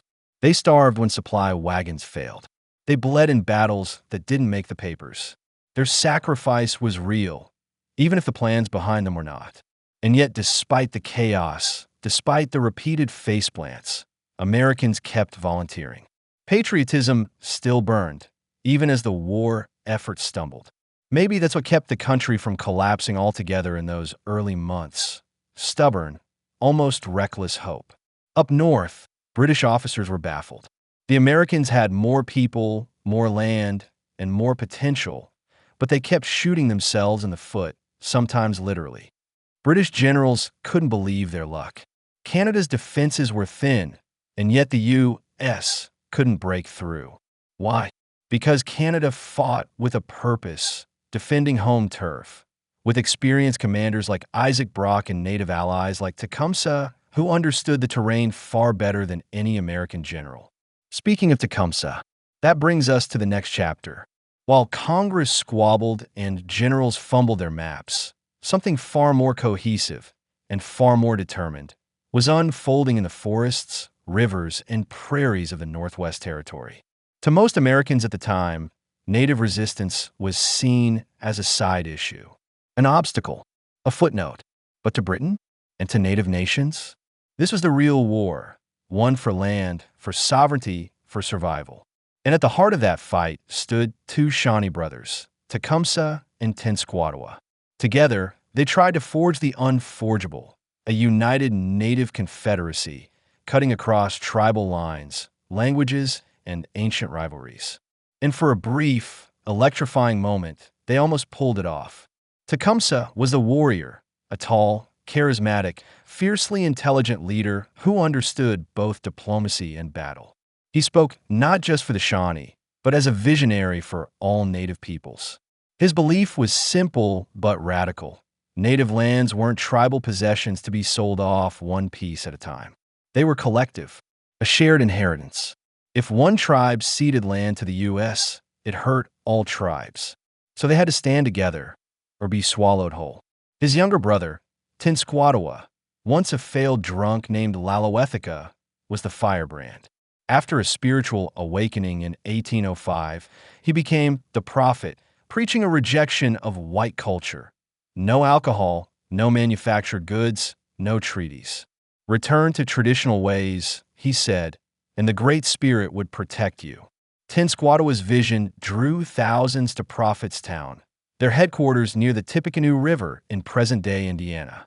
For Native communities reeling from decades of disease, broken promises, and land grabs, his message was magnetic. But while Tenskwatawa inspired, it was Tecumseh who gave the movement its edge.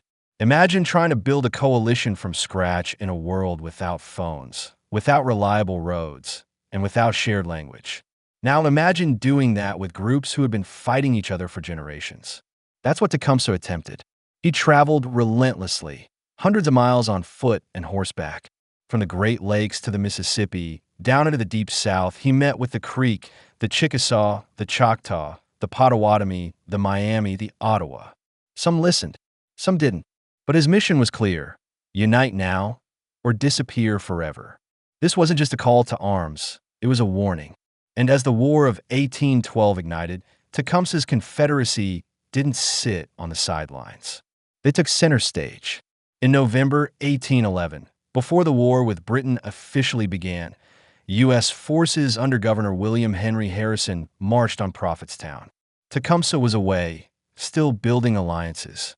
Tenskwatawa, against his brother's advice, decided to confront the Americans. It didn't go well.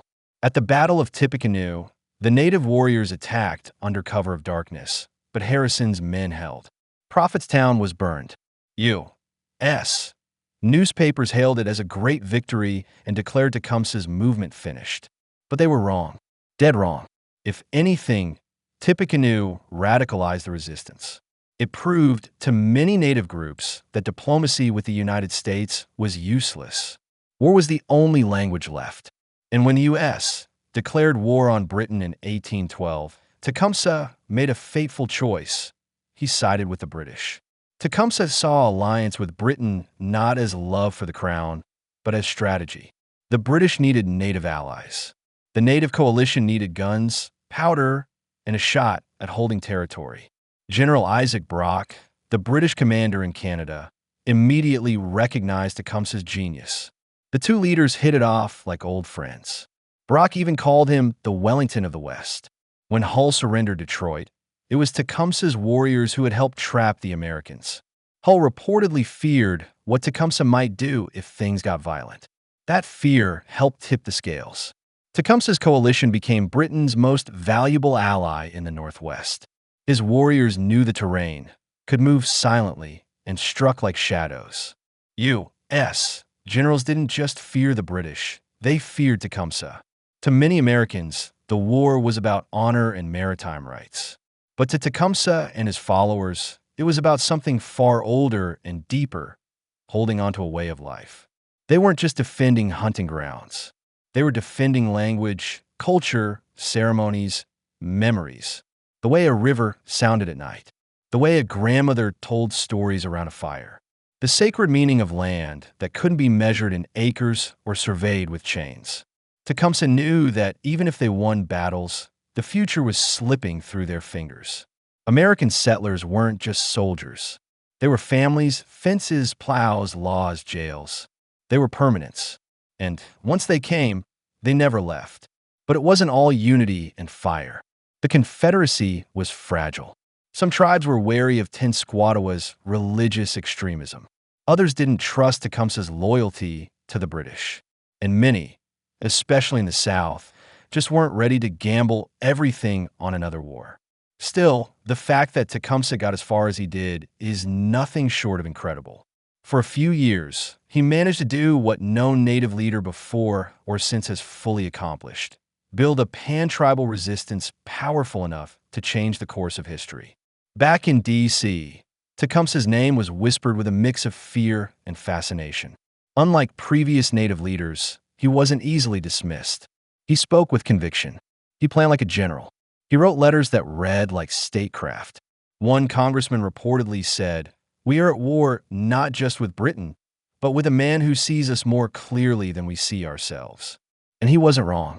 Tecumseh saw America as a tidal wave, relentless, hungry, inevitable.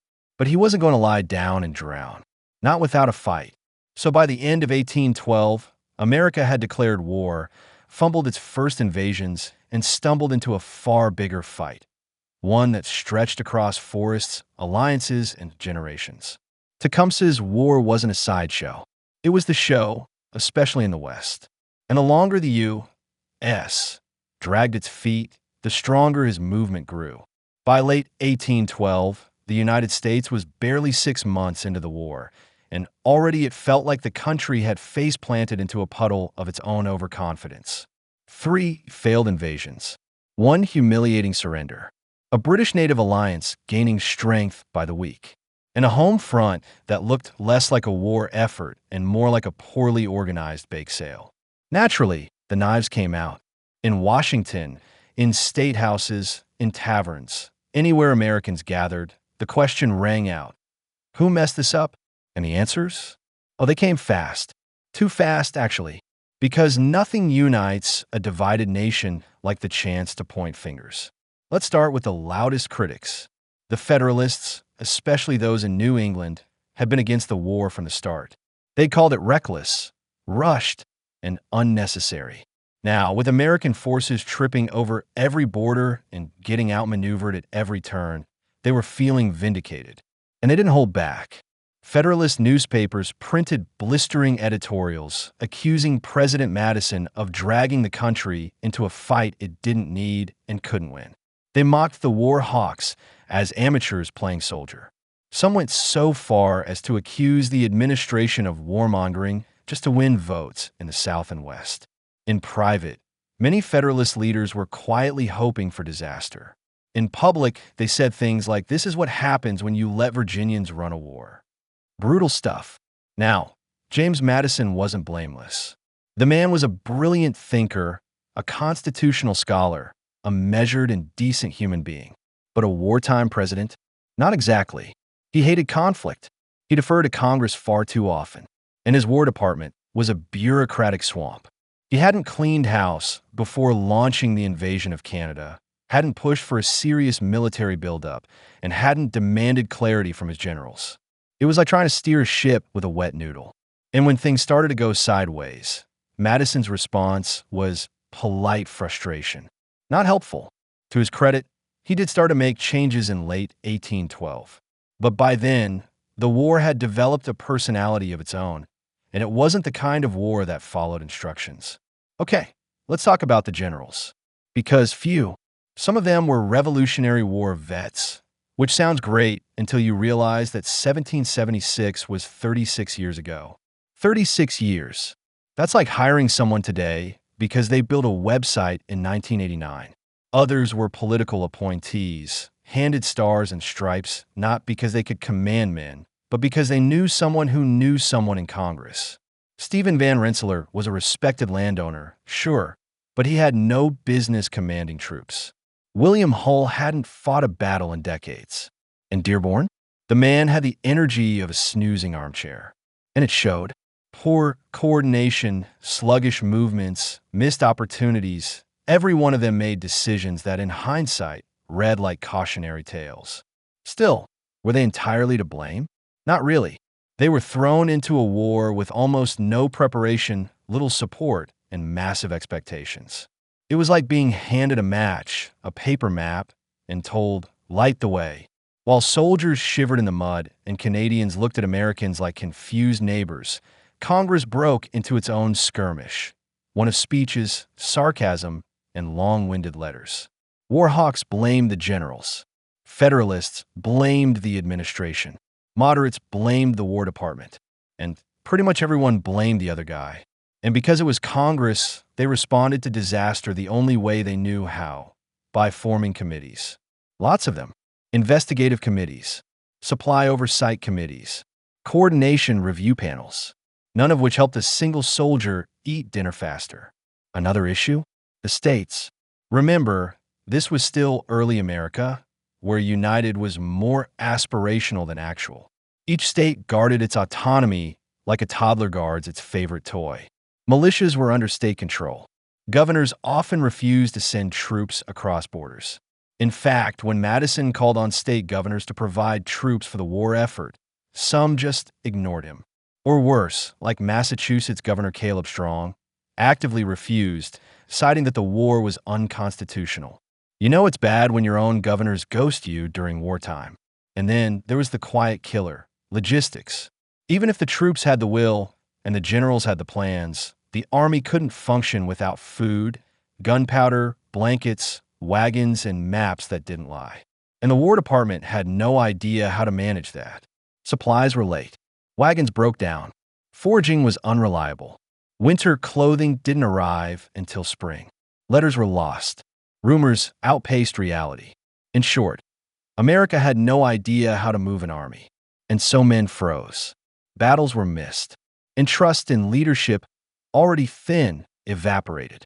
Back home, Americans were reading about failed campaigns and surrendered forts with a mix of confusion and fury. They had expected a quick win, or at least progress. Instead, it felt like the government had promised a barn dance and delivered a fistfight in the mud. In taverns and newspapers, rumors flew. The army's out of powder. Madison wants to draft farmers. New England might secede. None of it sounded good. All of it made people nervous. And yet, strangely, there was no massive uprising. No full-on rebellion. Maybe Americans were just too used to chaos. Maybe they believed things would turn around. Or maybe they were just too busy trying to feed their families to worry about politics. Despite all the blame and all the blunders, the war kept going. Troops kept marching. Ships kept sailing. Native warriors kept fighting. The wheels turned, however slowly.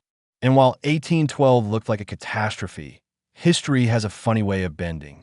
The seeds of something stronger, new generals, a tougher army, a more realistic strategy, were quietly being planted. But that's a story for another chapter.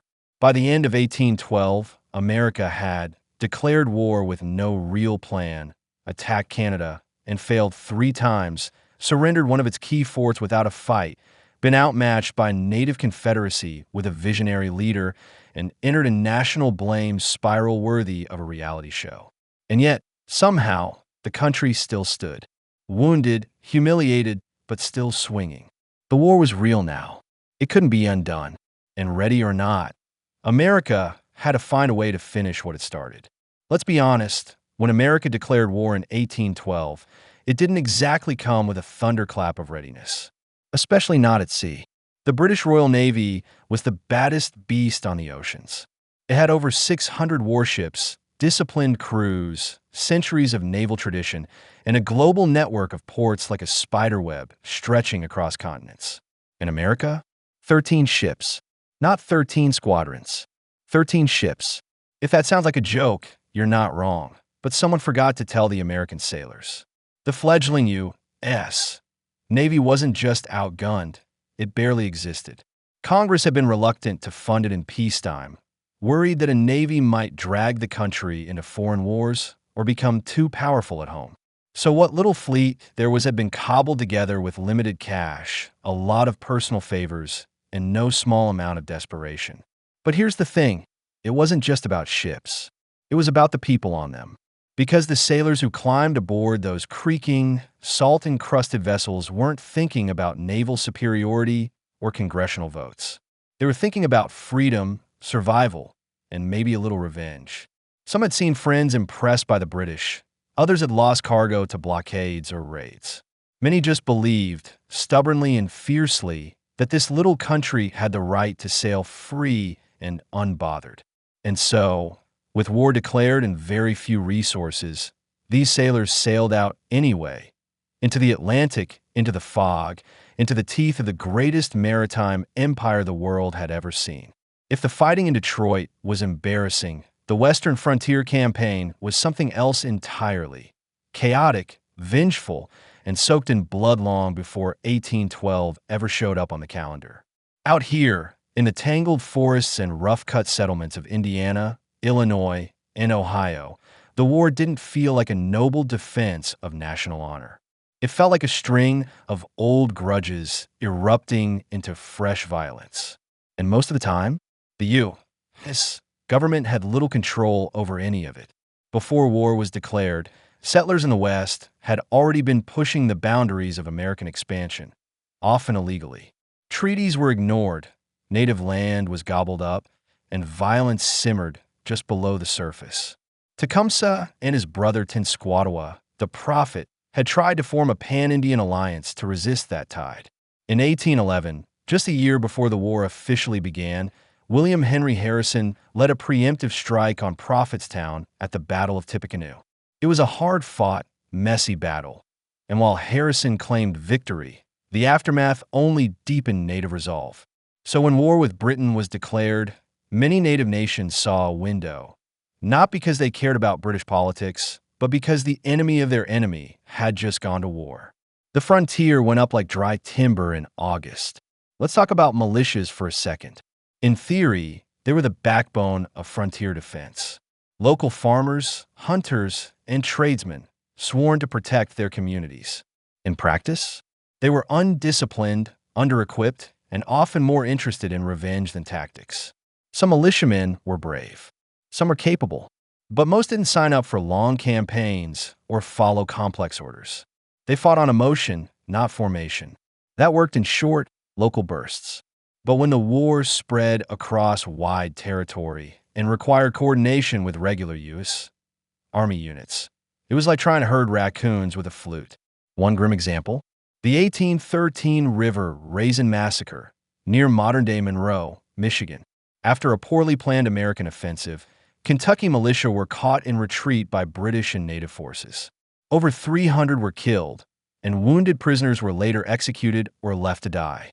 Remember the Raisin became a rallying cry, but only after hundreds had paid the price for bad planning and worse follow-through. While big battles got the headlines, most of the Western War was made up of lightning-fast raids on settlements and camps. Native warriors, particularly those allied with the British, like the Shawnee, Miami, Potawatomi, and Kickapoo used their knowledge of the land to strike hard and vanish just as quickly. They hit supply lines, isolated forts, and homesteads, then faded into the wilderness. American forces, for their part, responded in kind. They torched villages, destroyed food stores, and took captives. Many of these actions weren't sanctioned. They were driven by raw anger and decades of frontier conflict. To settlers, this was war for survival.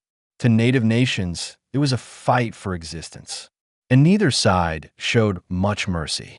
The forts that dotted the Northwest Territory weren't exactly architectural marvels. Think logs, dirt embankments, and a whole lot of wishful thinking. Fort Meigs in Ohio and Fort Harrison in Indiana saw brutal attacks. At Fort Dearborn, located where Chicago now stands, American troops tried to evacuate in 1812, only to be ambushed and slaughtered by Potawatomi warriors. The survivors were taken prisoner. The fort itself was burned. It wasn't just violence. It was fear. Constant, creeping fear that any knock on the door at night could be the last. The frontier didn't follow polite wartime rules. It followed the rule of who got there first and who had more to lose. The truth is, most of what happened in the West never made it into the big speeches or patriotic paintings. These were small-scale engagements, ambushes, and skirmishes, not grand Napoleonic battles with trumpets and banners. But the effects were devastating. The Western campaigns weakened native resistance, permanently shifted the population balance, and cleared the path for accelerated American expansion after the war. And it was out here, in this brutal, messy theater, that many native nations made their last stand as united military powers. It wasn't just a sideshow. It was a turning point, one soaked in silence and sorrow. It's easy to see the War of 1812 as a fight between the United States and Britain, but that's only half the story. On the western frontier, it was a fight for land, plain and simple. Native nations weren't just pawns in a British game. They were independent players with everything on the line. And when Tecumseh fell, which we'll get to in the next section, so did the hope of a united native front. This wasn't a war of pretty maps or shifting lines. It was a war of burned cabins, missing suns, and long, angry nights. It was personal, and it never really ended, not for the people who lived on the edge of it. By 1813 and 1814, the war had split into something of a double feature. In the North, American forces were finally gaining traction after their humiliating start. In the South, another storm was brewing, just as bloody, just as defining, and arguably even more personal. Two battles, fought hundreds of miles apart, would leave scars that reshaped the country. The Battle of the Thames Up in Ontario. The Battle of Horseshoe Bend Down in what's now Alabama. On the surface, they seem unrelated. But dig a little deeper, and you'll see a pattern. Both pitted U.S. forces against native coalitions. Both ended in overwhelming U.S. victories. And both signaled, brutally, that American expansion wasn't slowing down. It was accelerating, and it didn't care who got trampled along the way. Let's go back north first. After Harrison's forces retook Detroit, they pursued British General Henry Proctor and his native allies, led still by the indomitable Tecumseh, eastward into Upper Canada. It was a hard retreat for the British. Proctor was an uninspired leader, constantly bickering with Tecumseh and more interested in escaping than fighting. Tecumseh, meanwhile, was furious. He'd built an alliance across tribes, geography, and language, a nearly impossible task. And now, after years of resistance, the British were about to abandon it all. Still, he stayed. He fought. He refused to run. On October 5th, near the Thames River, the Americans caught up. The battle itself was swift. American cavalry, led by Colonel Richard Johnson, charged straight into the British line. Proctor's men broke almost immediately and fled, leaving Tecumseh and a few hundred warriors alone to face the oncoming wave. What happened next is blurry. The fighting in the swampy woods was fierce and personal. Some claimed Tecumseh killed several men before falling. Others swore they saw him die with sword in hand. His body was never definitively identified. But the effect? Immediate and catastrophic. With Tecumseh gone, the fragile native confederation collapsed. There was no one else with his vision, his charisma, his ability to unify so many under a single cause. The hope for a united native resistance east of the Mississippi died that day, some say with one bullet. Back in Washington, Harrison was hailed as a conquering hero. Congress gave him a gold medal. Newspapers printed romanticized accounts of cavalry charges and frontier bravery. Nobody talked much about the British desertion or the betrayal Tecumseh felt. This victory helped clear the northwest frontier. Settlements that had once lived in fear began expanding. It wasn't just a military win. It was a signal. The U.S. was here to stay, and nothing, not treaties, not tribal alliances, not even a warrior prophet, was going to stop it. Now let's head south.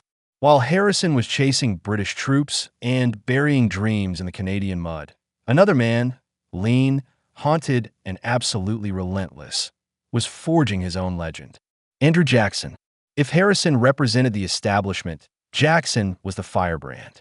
A self-made man from Tennessee, Jackson hated the British, distrusted elites, and absolutely loathed the Red Stick faction of the Creek Nation, who had allied with Britain and fought brutally against American settlers. To Jackson, the war in the South wasn't just about national honor. It was personal, and when a Creek force massacred over 200 settlers and soldiers at Fort Mims in 1813, he made it his mission to wipe them out. The Creek Red Sticks had fortified a bend in the Tallapoosa River, a natural peninsula with a massive barricade built across its neck. It was a stronghold. Nearly 1,000 warriors and their families were inside, ready to fight to the last. Jackson, commanding a force of militia, regulars, Cherokee, and Lower Creek allies, surrounded the bend. Then he ordered an all-out assault. It wasn't subtle. It wasn't noble. It was slaughter. American forces breached the barricade while Cherokee fighters swam across the river and attacked from behind. Trapped and outnumbered, the Red Sticks fought with desperate fury. But by nightfall, over 800 Creek lay dead. It was one of the deadliest days for Native forces in U.S. history. What followed wasn't reconciliation. It was land seizure. Even Creek groups that had fought alongside Jackson were forced to give up territory. Over 20 million acres, roughly half of present-day Alabama and part of Georgia, were stripped from the Creek Nation after Horseshoe Bend. So was it a victory? Or was it payback dressed in red, white, and blue? The line between defense and aggression blurred completely here. The war was officially against Britain.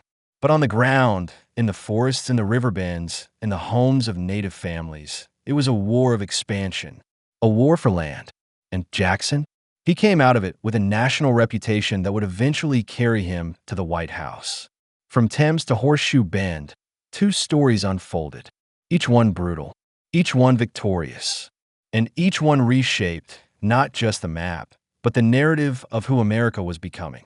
It's easy to get lost in the flags and medals. But step back and look at the cost. A visionary leader like Tecumseh silenced forever.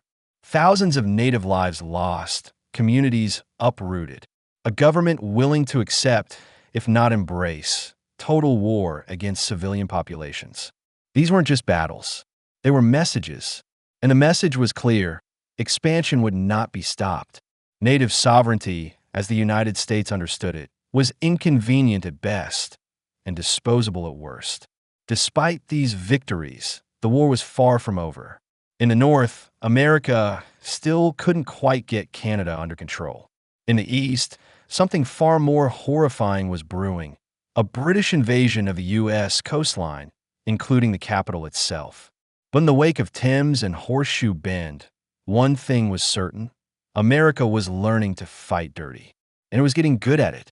From the get-go, a lot of Americans thought taking Canada would be, how to put this politely, a stroll through the maples.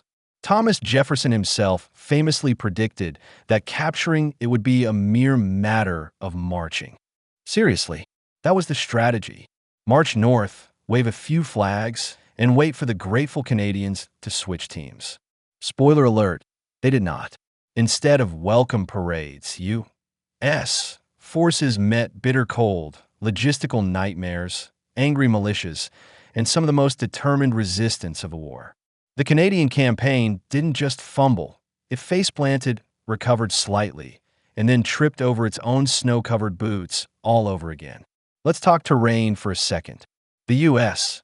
Canada border wasn't just some dotted line on a map. It was forests, swamps, lakes the size of small countries, and rivers that either froze solid or flooded at exactly the wrong times. Troop movement? Painfully slow. Supply lines? Constantly under threat. Communication? Practically non-existent. Half the time, American commanders didn't know what the others were doing, sometimes for weeks. And if you think they had proper winter gear, think again. Soldiers marched through sleet and mud with thin coats, soggy boots, and barely any food. Horses died. Men deserted. Guns jammed. Morale collapsed like wet cardboard. In October 1812, just a few months into the war, the U.S. tried its first major push into Canadian territory. General Stephen Van Rensselaer, an experienced politician but a military amateur, led militia forces across the Niagara River to attack Queenston Heights. Initial progress looked promising. American troops managed to climb the steep escarpment and seize a key position. But then came two major problems. British and Mohawk reinforcements hit back hard. U.S. militia refused to cross the river to help. Yep, hundreds of militia stood on the far bank, arms folded, arguing that they hadn't signed up to fight outside the U.S. Outnumbered and unsupported, the American force on the Heights was eventually overwhelmed. Over 900 were captured and dozens died, including British General Isaac Brock, ironically giving Canada one of its earliest war heroes. The takeaway? You can't conquer Canada if half your army won't cross the river. Fast forward to late 1813. The U.S. still hadn't given up. The plan this time? A two-pronged march on Montreal. General Wade Hampton would come from the south, General Wilkinson from the west. They'd meet and squeeze the British like a pair of muddy pincers. Again, sound good on paper. Except Hampton got held up by an undersized Canadian force, mostly militia and native allies, led by Lieutenant Colonel Charles de Salaberry, a French-Canadian seigneur with a background in bushfighting. At the Battle of Châteauguay, de Salaberry used trenches, fallen trees, bugles, yes, bugles, and foggy terrain to make his small force seem much larger than it was. Hampton hesitated, then panicked, then retreated. Meanwhile, Wilkinson's force never linked up, got lost, fought a pointless battle at Chrysler's Farm, and also turned back. The entire Montreal campaign fizzled out in a puff of rain and frustration. One of the biggest miscalculations of the war was assuming that Canadians, especially French-speaking ones, would jump at the chance to ditch the British. But most didn't. Why? The memory of the American Revolution was still fresh. Some Canadian families had fled there because they didn't want revolution. French Canadians were more worried about preserving their culture and religion than joining a Protestant republic that didn't speak their language. Indigenous nations sided with the British, not out of love, but because Britain made fewer land grabs than the U.S. did. So when Americans came charging over the border with liberation in mind, most locals just grabbed a musket. By mid-1814, the war in Canada had dragged into its third miserable year. Both sides were exhausted. Then came Lundy's Lane, possibly the most confusing, brutal, and inconclusive battle of the entire war. It happened on a hot July evening near Niagara Falls. American General Jacob Brown and British General Phineas Riall clashed just as the sun was going down. Troops fired blindly through smoke. Artillery boomed in both directions. No one knew who controlled what. Commanders fell. Units got lost. Some regiments fought their own allies by mistake. By dawn, over 1,700 men were dead, wounded, or missing, and neither side had gained a single inch of territory worth bragging about. It was the war's Pyrrhic draw, a bloodbath that proved nothing and changed little. Looking back, the entire Canadian front felt like a slow-motion disaster. American forces kept trying to push in, often without clear objectives or even proper maps, and Canadian/British forces kept managing to hold them back. It wasn't that the Americans were always outmatched. It's that they were almost always outmaneuvered. And yet they kept trying, because the idea of taking Canada wasn't just about land. It was about proving something, about America's strength, its reach, its destiny.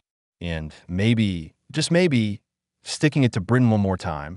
By late 1814, the Canadian front had cooled down. Not because anyone had won, but because both sides had bigger fish to fry. The British were planning something big, a strike at the American heartland.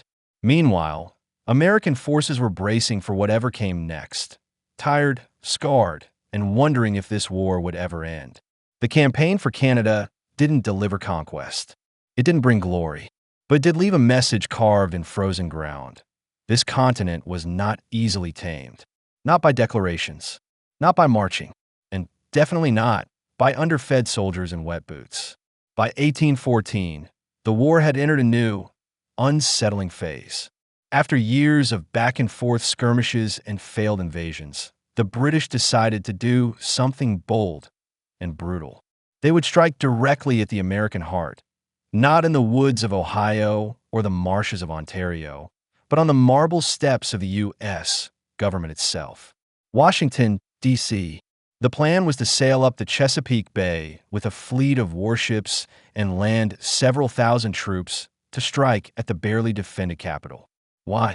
Because the Americans had done it first. Earlier in the war, U.S. forces had burned the city of York, modern-day Toronto. The British didn't forget, and they weren't big on half measures when it came to revenge. Rear Admiral George Cockburn, a man who seemed to truly enjoy making Americans miserable, led the charge. He and Major General Robert Ross disembarked with about 4,500 troops and started marching toward Washington. Along the way, they cut through American militia like a hot knife through soggy bread. At the Battle of Bladensburg, just outside the capital, U.S. forces panicked and scattered in what came to be known unofficially as the Bladensburg races.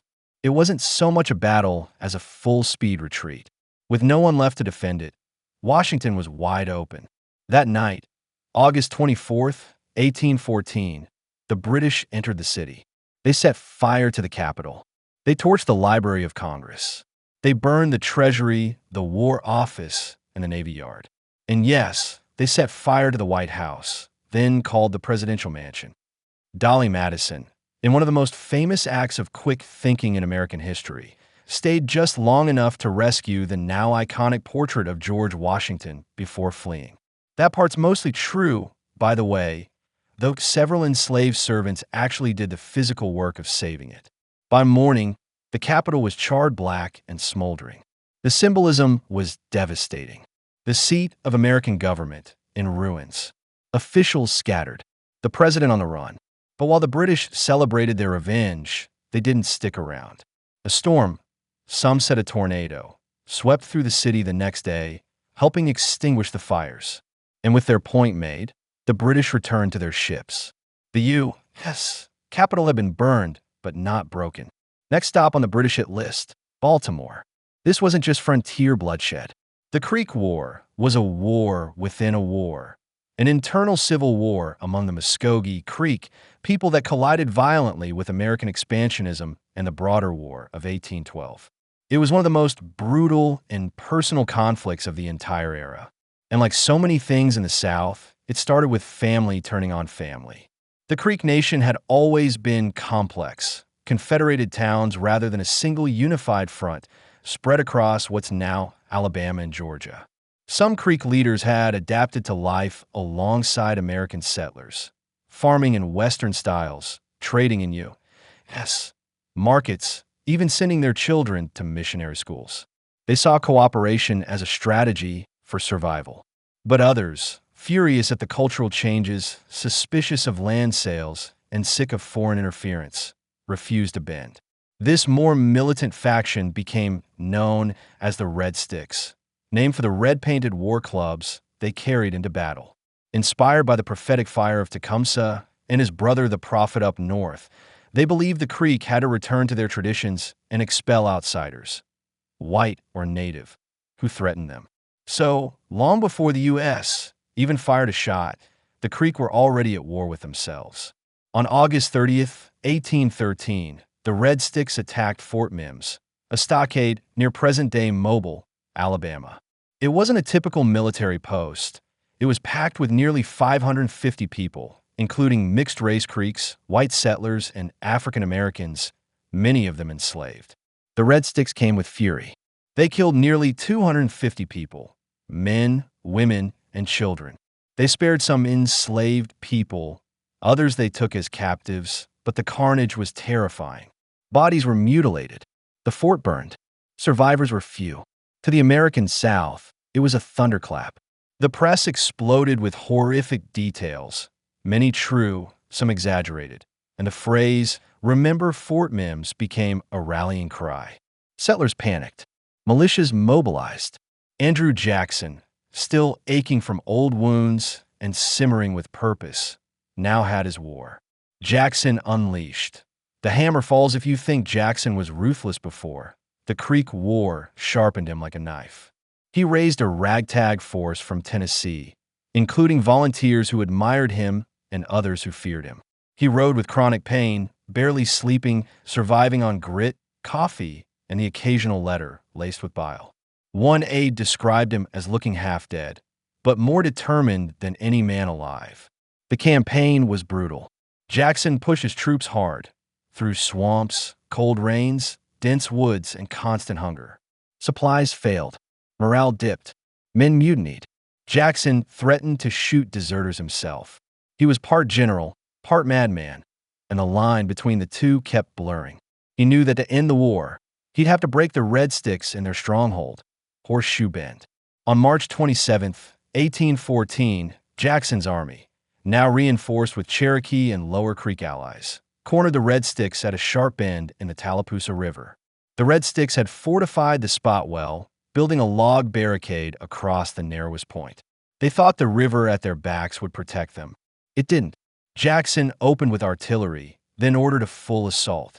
The fighting was savage. Muskets cracked at close range.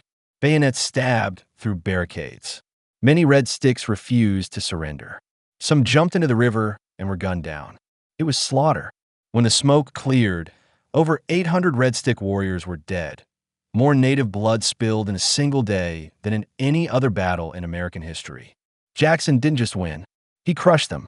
After Horseshoe Bend, the remaining Creek leaders, many of whom had fought alongside Jackson, were forced to sign the Treaty of Fort Jackson. The U.S. took 23 million acres of land, and not just from the Red Sticks, from all Creek people, even those who had been allies. Talk about a stab in the back. Jackson didn't care. He saw it as victory. The land grab stretched across Georgia and Alabama, feeding the hunger of white settlers and fueling the cotton economy that would soon define the South. And Jackson? He was now a household name, a Southern hero, a man who, in the minds of many Americans, had saved the frontier from a native uprising. But the truth was grayer. Jackson had not just fought an enemy. He'd dismantled an entire native nation from within, punishing friend and foe alike. And with the Creek resistance crushed, the South was open for something else. Cotton, cash, and even more conflict. When the war didn't look like a war, but more like 1,000 ambushes under Spanish moss, if you picture the War of 1812 as rows of soldiers trading volleys on tidy fields, you're thinking of the wrong war, or at least the wrong part of it. Down south, battles didn't happen in open fields with neat uniforms and brass bands. They happened in backwoods trails, on the edges of cotton plantations, in boggy marshes that swallowed boots whole. You didn't hear marching drums. You heard bullfrogs, crickets, and the sharp snap of a rifle hidden behind a tree.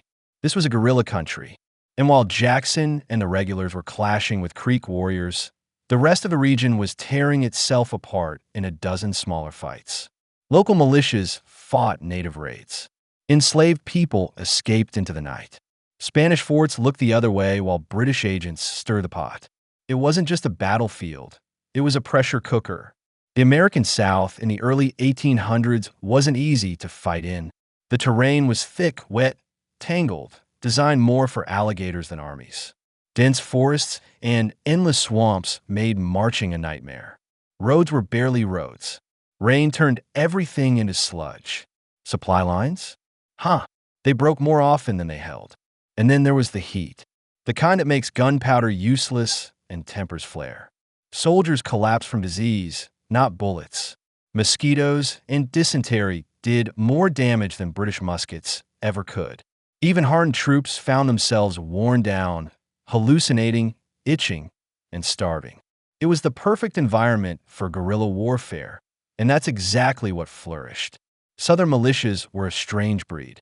Some were seasoned fighters, hardened by years of conflict with native tribes and loyal to local causes. Others were bands of settlers with guns, more interested in protecting their farms or raiding someone else's than following orders for Washington. These groups would sweep into Creek villages or ambush Red Stick holdouts hiding in the forest. They'd burn homes, seize livestock, and then vanish. Sometimes they killed indiscriminately. Sometimes they spared the weak. Depends on the day and who was leading the raid. But they weren't the only ones using guerrilla tactics. Creek survivors who refused to surrender struck back, hitting isolated cabins and plantations, retreating into wetlands where regular soldiers couldn't or wouldn't follow. It was fast, brutal, and deeply personal. And sometimes it wasn't about soldiers or warriors at all. Sometimes the fighters were enslaved people. People who had slipped the chains of bondage and found temporary refuge among the chaos. Enslaved labor built the South, and it bled for it too. Plantations weren't just homes or work sites. They were flashpoints. British forces operating from ships along the Gulf and from bases in Spanish Florida knew the fear that lurked in Southern hearts: slave revolt. So they promised freedom. British commanders like Admiral Alexander Cochrane issued proclamations offering liberation to enslaved men who would fight against the United States. Hundreds took the offer. Some escaped in small boats. Others guided British troops inland or carried intelligence back and forth between camps. The South's paranoia wasn't just paranoia anymore. It was happening. In many parts of the South, the war blurred the lines between battle and insurrection. White plantation owners didn't just fear British ships. They feared the silence of the woods, the flicker of a torch at midnight, the sound of horses being ridden away, not toward. Some enslaved people saw a shot at freedom. Others saw a chance at revenge. Either way, the system of slavery, already cruel and unstable, began to crack in places. This all happened right as the cotton boom was taking root. The cotton gin had been invented only 2 decades earlier, but it had already transformed the Deep South. The demand for cotton, especially in British and Northern textile mills, was insatiable. Landowners rushed to expand. They needed more fields, more land, and more enslaved labor to work them. And so, with native land seized after Jackson's victories and Creek leaders pushed into treaties under duress, cotton moved in fast, rolling over everything like wildfire. But the war never stopped completely. Even after major battles ended, skirmishes and raids kept flaring up. Travelers vanished. Wagons were burned. And in places like southern Alabama and the Florida Panhandle, nobody could be entirely sure who was on whose side. Sometimes, a neighbor might help you fight off a Red Stick raid. Other times, that same neighbor might report your runaway, slave to the British, for a reward. Or worse, take your land once you've been drafted and sent north.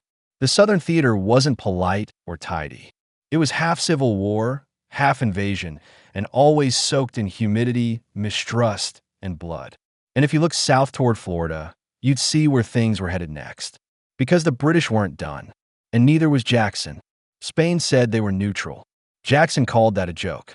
If you were drawing up a map of chaos in 1814, you'd circle Florida in thick red ink. Technically, it still belonged to Spain.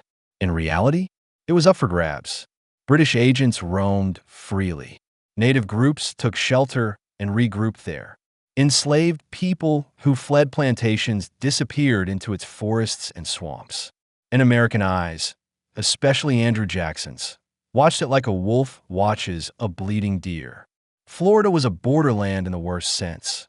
Lawless, unclear, and totally combustible. Let's get something straight. Spain wasn't really a player in the War of 1812. It was too busy being torn apart by Napoleon in Europe and trying to keep what was left of its empire from falling apart. Florida, especially the western part, was a distant outpost, a forgotten peninsula held together by a few crumbling forts, some half-paid soldiers, and fading flags. But neutrality doesn't mean much when your land becomes a chessboard for bigger powers. By 1814, the British were using Florida like a safe house. They stationed troops in Pensacola. They supplied arms to the Red Sticks and other native allies. They used the coastline to harass American shipping in the Gulf. And, crucially, they trained black colonial Marines, formerly enslaved Americans who had escaped and now fought for Britain in exchange for freedom. From the American point of view, this wasn't just a nuisance, it was an outrage. Andrew Jackson had never been one for patience, and by the fall of 1814, his rage was fully operational. He believed Florida was a threat to national security. And honestly, he wasn't wrong. British activity in Pensacola wasn't subtle. It was strategic. They were building forts, training troops, and preparing to strike deeper into the South. Jackson had spent months beating the creek. He wasn't about to let the British rearm them just across a conveniently labeled border. So he did what Jackson always did. He took matters into his own hands. On November 7th, 1814, Jackson's forces, an eclectic mix of regulars, militia, and allied native fighters, stormed Pensacola. The Spanish governor, Mateo González Manrique, had tried to balance the impossible, keep the British happy, avoid provoking the Americans, and somehow still hold on to power. It didn't work. Jackson issued a warning. The British fled the night before, blowing up one of their own forts on the way out. The Spanish barely resisted. Jackson's troops took the town quickly. The message was clear. Florida might still have a Spanish flag, but the United States was done pretending it was off limits. He handed Pensacola back to the Spanish afterward, but it was theater. He wanted the world, and especially Britain, to know that American patience was gone. Florida was no longer neutral, and anyone using it to attack the U.S. would get steamrolled, even if that meant invading a foreign powers colony. Just weeks after Pensacola, Jackson raced west to prepare for something far bigger, the defense of New Orleans. That battle would become the stuff of legend. But it's important to remember what came before: the war in the southern shadows, the raids, the betrayals, the seized land, the murky allegiances. By the time Jackson stood at Chalmette and faced down the British invasion in January 1815, he was already a different kind of general, shaped by swamps, Creek blood, and the strange theater of Florida. And the South? It wouldn't be the same either. Slavery had been rattled. Native power in the region had been shattered. Cotton was creeping like kudzu across stolen land. And Florida? Well, it might still technically fly a Spanish flag for a few more years, but Jackson had already laid the groundwork for its annexation. Imagine it. January 8th, 1815. The sun hasn't even burned through the swampy fog hugging the Louisiana bayou. Spanish moss droops like nature's curtains over cypress trees. And just a few miles south of New Orleans, thousands of red-coated British soldiers are lining up for battle, unaware they're about to walk straight into one of the most lopsided defeats in military history. Unaware, also, that the war they're fighting, it's already over. Weeks earlier and thousands of miles away, in the elegant drawing rooms of Ghent, Belgium, diplomats had finally signed a peace treaty. The War of 1812, a chaotic clash of grievances, grudges, and geopolitical confusion, had technically ended. But there was no tick-tock to break the news. No CNN ticker. Not even a mail ship in port. The peace was still floating somewhere across the Atlantic. And so, a war that had produced few clear victories, a war that many Americans had questioned from the beginning, suddenly climaxed with an unexpected roar after the bell had already rung. The Battle of New Orleans wasn't just a military skirmish. It was a performance, a symbol, a story America would come to tell about itself again and again. It was muddy and brutal and weird, and it changed everything. Let's back up just a bit, because this moment didn't come out of nowhere. It came from a very specific set of people, fears, and circumstances. And one stubborn, sickly, mean-as-hell man named Andrew Jackson. Andrew Jackson wasn't supposed to be here, not by upbringing, health, or temperament. By 1814, the man had already dueled multiple times, lost family to both the British and disease, and built a fearsome reputation as a ruthless general with a soft spot only for his hickory cane and personal grudges. He was lean, wiry, and constantly sick, but somehow unstoppable. People called him Old Hickory, partly because he was tough, partly because you couldn't burn the man down if you tried. But Jackson wasn't leading a polished army. What he had was, well, kind of a mess. Here's the roll call: Tennessee and Kentucky militia, farm boys and backwoodsmen with squirrel rifles and barely any shoes. U.S. Army regulars, a few hundred professionals who gave the ragtag operation a shred of discipline. Choctaw warriors, fighting alongside Americans even as their own land rights were constantly disrespected. Jean Lafitte's pirates, yes, literal pirates, who brought artillery expertise and gunpowder in exchange for pardons. Free black soldiers, including the Free Men of Color Battalion, who volunteered to defend the city. Runaway slaves and laborers, some coerced, some paid, all thrown into the inferno. This wasn't your standard military unit. It was a gritty, volatile stew of desperation, defiance, and home turf advantage. They weren't fighting to conquer land or prove imperial might. They were fighting because they had everything to lose if New Orleans fell. And boy, did the British want that city. Why? 3 reasons. Economic chokehold. New Orleans was the gateway to the Mississippi River and the American interior. Take it, and you control trade flowing through half the continent. Strategic symbolism. Capturing New Orleans would prove Britain still had the upper hand in the post-Napoleonic world. Peace leverage. Britain didn't yet know how the treaty would play back home. A victory might sweeten negotiations or serve as revenge. But what they didn't count on was this scrappy, swamp-born resistance. Jackson wasn't just defending territory. He was defending honor, revenge, and, if we're being honest, his own legend in the making. And to do that, he built something that sounded ridiculous on paper: a wall of mud and cotton. The Americans didn't have time to build a proper fort, so they got creative. Jackson ordered his men to dig deep trenches across the Chalmette plantation, a few miles outside the city. He stacked up earth and sugarcane stalks into a 7-foot embankment. Then, for reinforcement, bales of cotton. Yes, literal cotton bales, soaked by swamp air but still dense enough to absorb musket balls. It was ugly. It was improvised, and it worked. Behind this lined Jackson, as it came to be known, men crouched with muskets, cannons, and sheer resolve. The line stretched nearly a mile, backed by swamps on one side and the Mississippi on the other. There was no easy way around it. And then there was Jean Lafitte, a man as slippery as the bayou itself. He was a pirate lord, smuggler, and master of black powder. When Jackson could have hanged him, he hired him. Lafitte brought ammunition, artillerymen, and an intelligence network that proved invaluable. Funny how national emergencies turn enemies into assets. As the British scouted the terrain, they grew frustrated. Their boats had trouble maneuvering in the muck. Their maps were outdated. And the locals? They weren't talking. Meanwhile, inside the American line, Jackson walked among the troops with his usual scowl. He gave curt commands, said little, and refused to leave his post, despite suffering from a gunshot wound that never properly healed and chronic dysentery that left him pale and drained. He looked half dead, but he fought like a ghost that refused to go away. The night before the battle, it was eerily quiet. Jackson had ordered silence. Men huddled in freezing mud, hands wrapped around guns, knuckles white with anxiety. They waited. They prayed. Some probably cursed Jackson's name under their breath. And then dawn broke. At first, the morning was just fog. Thick, swampy, bone-chilling fog. The kind that soaks into your clothes and wraps around your skin like wet wool.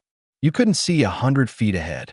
Perfect for a sneak attack, which is exactly what the British had in mind. Major General Sir Edward Pakenham, young, confident, Wellington's brother-in-law, was leading one of the finest expeditionary forces Britain had ever sent to North America. These weren't raw recruits. They were veterans of Napoleon's campaigns. Men who'd stood their ground against French bayonets at places like Salamanca and Badajoz. They fully expected to trample the Americans. But by mid-morning, it wasn't fog they were walking into. It was hell. Let's start with the British plan. It called for a two-pronged assault. One group would cross the Mississippi and try to flank Jackson's left. The main force would storm the entrenched American lines head-on. Only, it fell apart before it even started. The flanking boats were delayed, then lost. Engineers forgot the ladders and fascines, bundles of sticks, they needed to cross the American trench. Imagine charging in a battle and realizing the guys behind you were supposed to bring the bridge, and they didn't show up. That's where we were at. So what happened next was less a battle plan and more a massacre in slow motion. Wave after wave of British soldiers marched toward Line Jackson, shoulder to shoulder in neat rows, red uniforms gleaming in the rising sun. It was textbook 18th century warfare. The only problem? This wasn't Europe. The Americans waited until the last possible moment. Then all hell broke loose. Cannons roared. Grape shot screamed. Rifles cracked in near-perfect rhythm. The British never stood a chance. Every time they closed in, the Americans cut them down. From behind their muddy wall, Jackson's men fired with eerie precision. Pirates manned artillery with brutal efficiency. The Choctaws sent scouts into the brush, disrupting communication lines. And riflemen from Kentucky picked off officers like it was target practice at the county fair. Within 25 minutes, British troops were in full retreat. Pakenham was hit 3 times, once in the knee, once in the thigh, and finally in the spine. As he fell, his lifeless body was carried off the field under a white flag. His second in command? Also dead. Third? Wounded. Fourth? Panicked. By the end of the battle, over 2,000 British soldiers were killed, wounded, or captured. American losses? Roughly 70. Let that sink in. Over 2,000 versus 70. It was a bloodbath, and it wasn't even close. One British officer reportedly exclaimed, "It was like walking into the mouth of a volcano." Another survivor called it carnage more terrible than any I had ever witnessed. And just like that, the last major battle of the War of 1812 was over. But it didn't feel like the end of a war. It felt like the beginning of something new. There was confusion, celebration, mourning, and then the weird realization. No one really knew what this meant. Jackson was hoisted up as a hero, practically canonized in real time. Locals paraded in the streets. The U.S. government, still bruised from the burning of Washington, D.C., months earlier, clung to this as their redemption story. Never mind that the war's outcome had already been sealed in ink. It would be weeks before word of the Treaty of Ghent arrived. When it did, the timing seemed almost divine. The American public didn't care that the treaty said nothing about impressment, the very issue the war supposedly started over, or that Britain had walked away with most of its goals unmet, but intact. All they saw was this: a scrappy American army, led by a man with no formal military training, had humiliated one of the world's greatest empires in a single morning. And even though the war was over, this battle would come to define it. While smoke and gunpowder hung in the Louisiana air, the fate of the War of 1812 had already been scribbled into parchment across the Atlantic by men in wool coats and powdered wigs, sipping port and arguing over maps. Let's rewind about 3 weeks. It's December 24th, 1814. In the cobblestone city of Ghent, Belgium, American and British diplomats finally slapped their signatures on a peace treaty after 5 months of bickering, brinkmanship, and some truly awkward dinners. It wasn't exactly a triumph for either side. If anything, it was a mutual shrug disguised as diplomacy. But let's not brush past it just yet, because what happened and what didn't happen again explains why the Battle of New Orleans hit like such a thunderclap. It wasn't just that the battle came after the treaty. It's that it felt like the war's emotional closure, because the treaty sure didn't give it. The negotiations against started in August 1814. Tensions were high, and patience was thin. On the British side, representatives of the world's most powerful empire, freshly done mopping the floor with Napoleon. They figured America was weak, divided, and on the verge of collapse. Why not extract a little extra while the U.S. was still gasping? On the American side, diplomats like John Quincy Adams, Albert Gallatin, and Henry Clay, sharp minds, big egos, and very little leverage. At first, the talks went nowhere. The British wanted some pretty bold concessions, a large chunk of the old Northwest Territory, modern-day Midwest, an autonomous Native American buffer state to protect Canada, free navigation of the Mississippi for British citizens, and no mention of impressment, the whole reason the U.S. claimed to go to war in the first place. The Americans, to their credit, held firm. No ceding of territory, they said. We'll keep all of our land, or we'll keep fighting. But here's the thing, both sides were bluffing because both sides were exhausted. After 20-plus years of war with France, Britain was broke. The public was sick of war taxes. The army was overstretched. And now the U.S.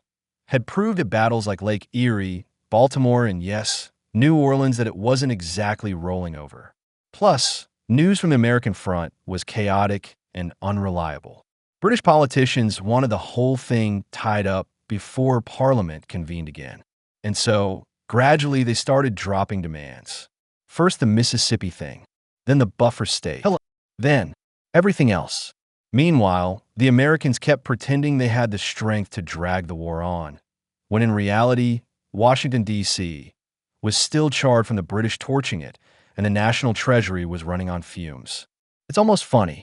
After all that carnage, the Treaty of Ghent didn't solve any of the major issues that had supposedly caused the war. Here's the main bullet points. No territorial changes. Everyone keeps what they had before the war. Prisoners of war released. No more fighting in native territories, but no protections for native allies either. No mention of maritime rights or impressment, as in the entire thing that supposedly lit the fuse. What the treaty established was a Latin phrase that sounds dignified but feels like a cop-out, status quo ante bellum, the state as it was before the war.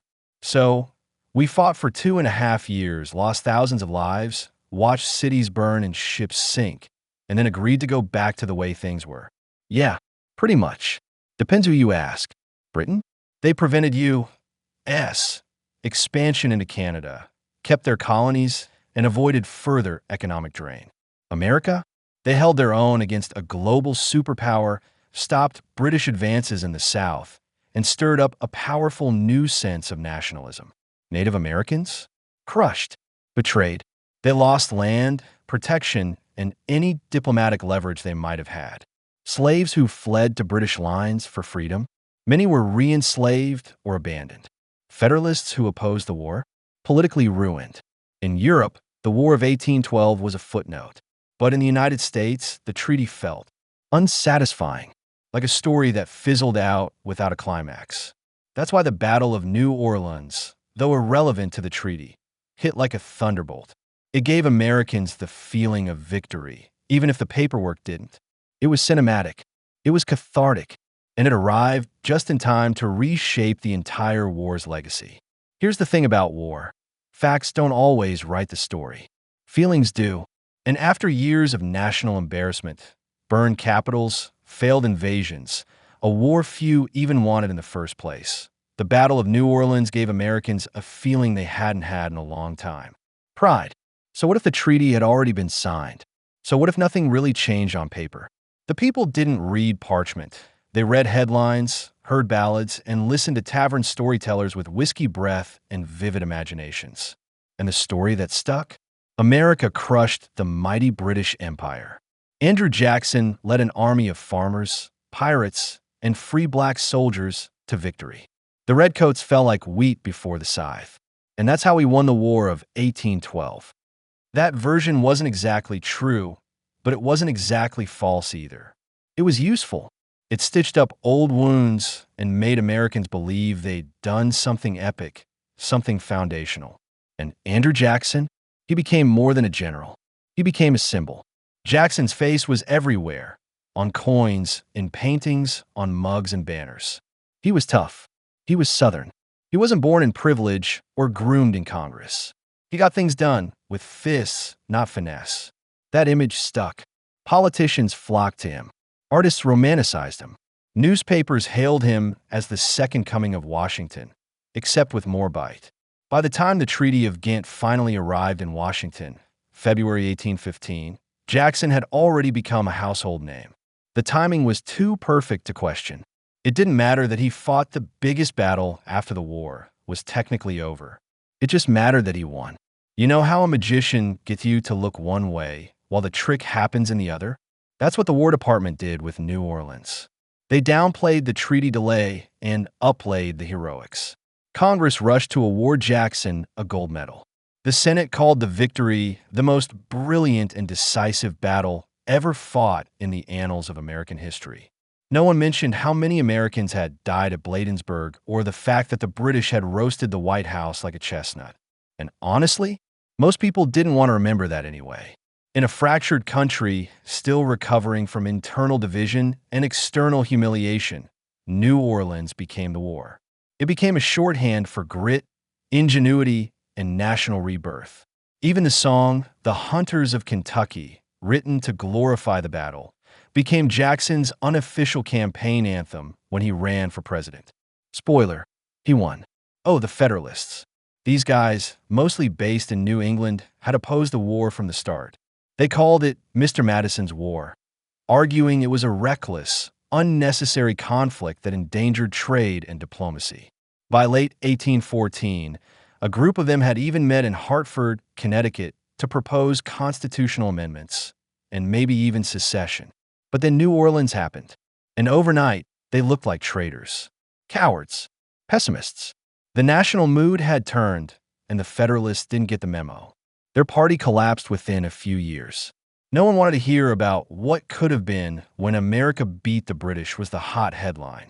Truth lost the story, and the myth of American victory steamrolled through the press like a campaign train. Here's what made the Battle of New Orleans so powerful, not just in 1815, but in every American history classroom that came after. It was simple. Good guys versus bad guys. Underdogs win. No treaties to decode. It was visual. Redcoats falling in open fields. Cannons blasting from muddy banks. A scowling general on horseback. It was emotional. The final punch after years of flailing. The exclamation point after a long, confusing sentence. It became the version of the war we wanted to remember. Sure, there were contradictions. Jackson would go on to do deeply controversial things, from his scorched earth campaign against native tribes to his role in expanding slavery's reach. But in 1815, he was the man who stood in front of New Orleans and said, "Not today." And that was enough. Let's pull back for a second. Forget the fog, the cotton bales, and the dramatic cannon fire. Forget the gold medals and folk songs, and even Jackson's glare from behind a musket wall. Here's the uncomfortable question historians have been quietly asking ever since. Did the Battle of New Orleans, even the entire War of 1812, actually change anything? On the surface? Not really. But emotionally, symbolically, and politically? Oh yeah. And sometimes that's what matters most. From a cold, strategic perspective, the Battle of New Orleans didn't alter the terms of peace. It didn't win America any land. It didn't punish Britain for impressment. It didn't even help native allies who were left dangling in the wind. In fact, some military leaders at the time thought the whole battle was essentially pointless bloodshed, a waste of lives in a war that had already been settled in Belgium. But here's the irony. That pointlessness is what gave it power. The U.S. didn't just need a battlefield win. It needed a clean one, a story it could hold on to. Baltimore had been defensive. Washington had burned. Canada was a draw at best. But New Orleans? That was a showstopper, a knockout punch. No ambiguity, no moral compromise. It became the way the war was remembered, not because it mattered militarily, but because it felt like it mattered. In the months that followed the battle, American politics started to shift, and fast. The Federalist Party, already teetering, collapsed under the weight of its anti-war stance. New Orleans exposed them as out of touch, even traitorous. By the 1820s, they were essentially extinct. The Democratic Republicans, Jackson's party, soared in influence. Their rugged nationalism, support for expansion, and rural populism gained traction in a newly proud nation. And of course, Andrew Jackson launched from general to juggernaut. By 1828, he'd win the presidency in a landslide, one that would redefine the American political map. The guy who had led pirates, native scouts, and farmers in a battle became the figurehead of a new era in American democracy: scrappy, anti-elite, expansionist, and fiercely emotional. The war may not have changed America's borders, but it absolutely changed its identity. Before the war, the U.S. was still wobbling like a newborn colt. Barely 30 years old, with a fragile economy, a tiny navy, and foreign powers that treated it like a joke. After New Orleans, Americans felt like they belonged, not just as a rebellious former colony, but as a real country. The battle became a kind of national therapy session. It healed the bruises from the burning of Washington. It drowned out the bitterness of failed campaigns. And it silenced critics who said the U.S. had no business going toe-to-toe with Britain again. More than anything, it sent a loud message. We may not be perfect, but we're here to stay. You can't measure that in square miles or treaty clauses, but it shaped the American psyche for generations. Here's where things get less triumphant. Native Americans, who had been courted by the British and fought valiantly to defend their own lands, were completely abandoned in the treaty. No buffer state, no protections. Within a decade, many of those same tribes would be pushed into catastrophic removals, including Jackson's own infamous Trail of Tears. Enslaved people who had escaped to British lines, often promised freedom, were either returned to bondage or left to fend for themselves in scattered British territories. Canada survived another invasion and began developing a distinct identity, separate from both Britain and the United States. Canadians today still mark the War of 1812 as a foundational moment of resistance. So yes, the war ended. And yes, New Orleans helped put a bow on it. But that bow covered a lot of broken pieces. Ask most Americans in 1816 what they thought of the war, and you'd hear one refrain: "We won at New Orleans." That's how powerful memory can be. It doesn't need to be precise. It just needs to be compelling. In that way, the Battle of New Orleans didn't just matter. It defined the war's legacy. It rewrote confusion into clarity, and it turned a complicated, messy conflict into a moment of triumph that could be toasted with bourbon and sung about in taverns. The war itself? A draw. The battle? A blowout. The memory? Untouchable. For all the smoke and noise that marked the War of 1812, the end came with a quiet shuffle of parchment in a candlelit room. No fireworks. No fanfare. Just a peace treaty signed on Christmas Eve in 1814 that read more like a polite agreement to stop bickering than a declaration of triumph. The Treaty of Ghent was, in many ways, the war's big anticlimax. It ended 2.5 years of bloodshed, sure, but it also avoided every single controversial topic that had lit the fuse in the first place. Maritime rights? Ignored. Impressment? Not a word. Native nations? Tossed aside like an afterthought. And yet, when that treaty arrived in Washington in February 1815, after the Battle of New Orleans, it was greeted like Holy Scripture, because the blood had already been spilled and the win had already been claimed.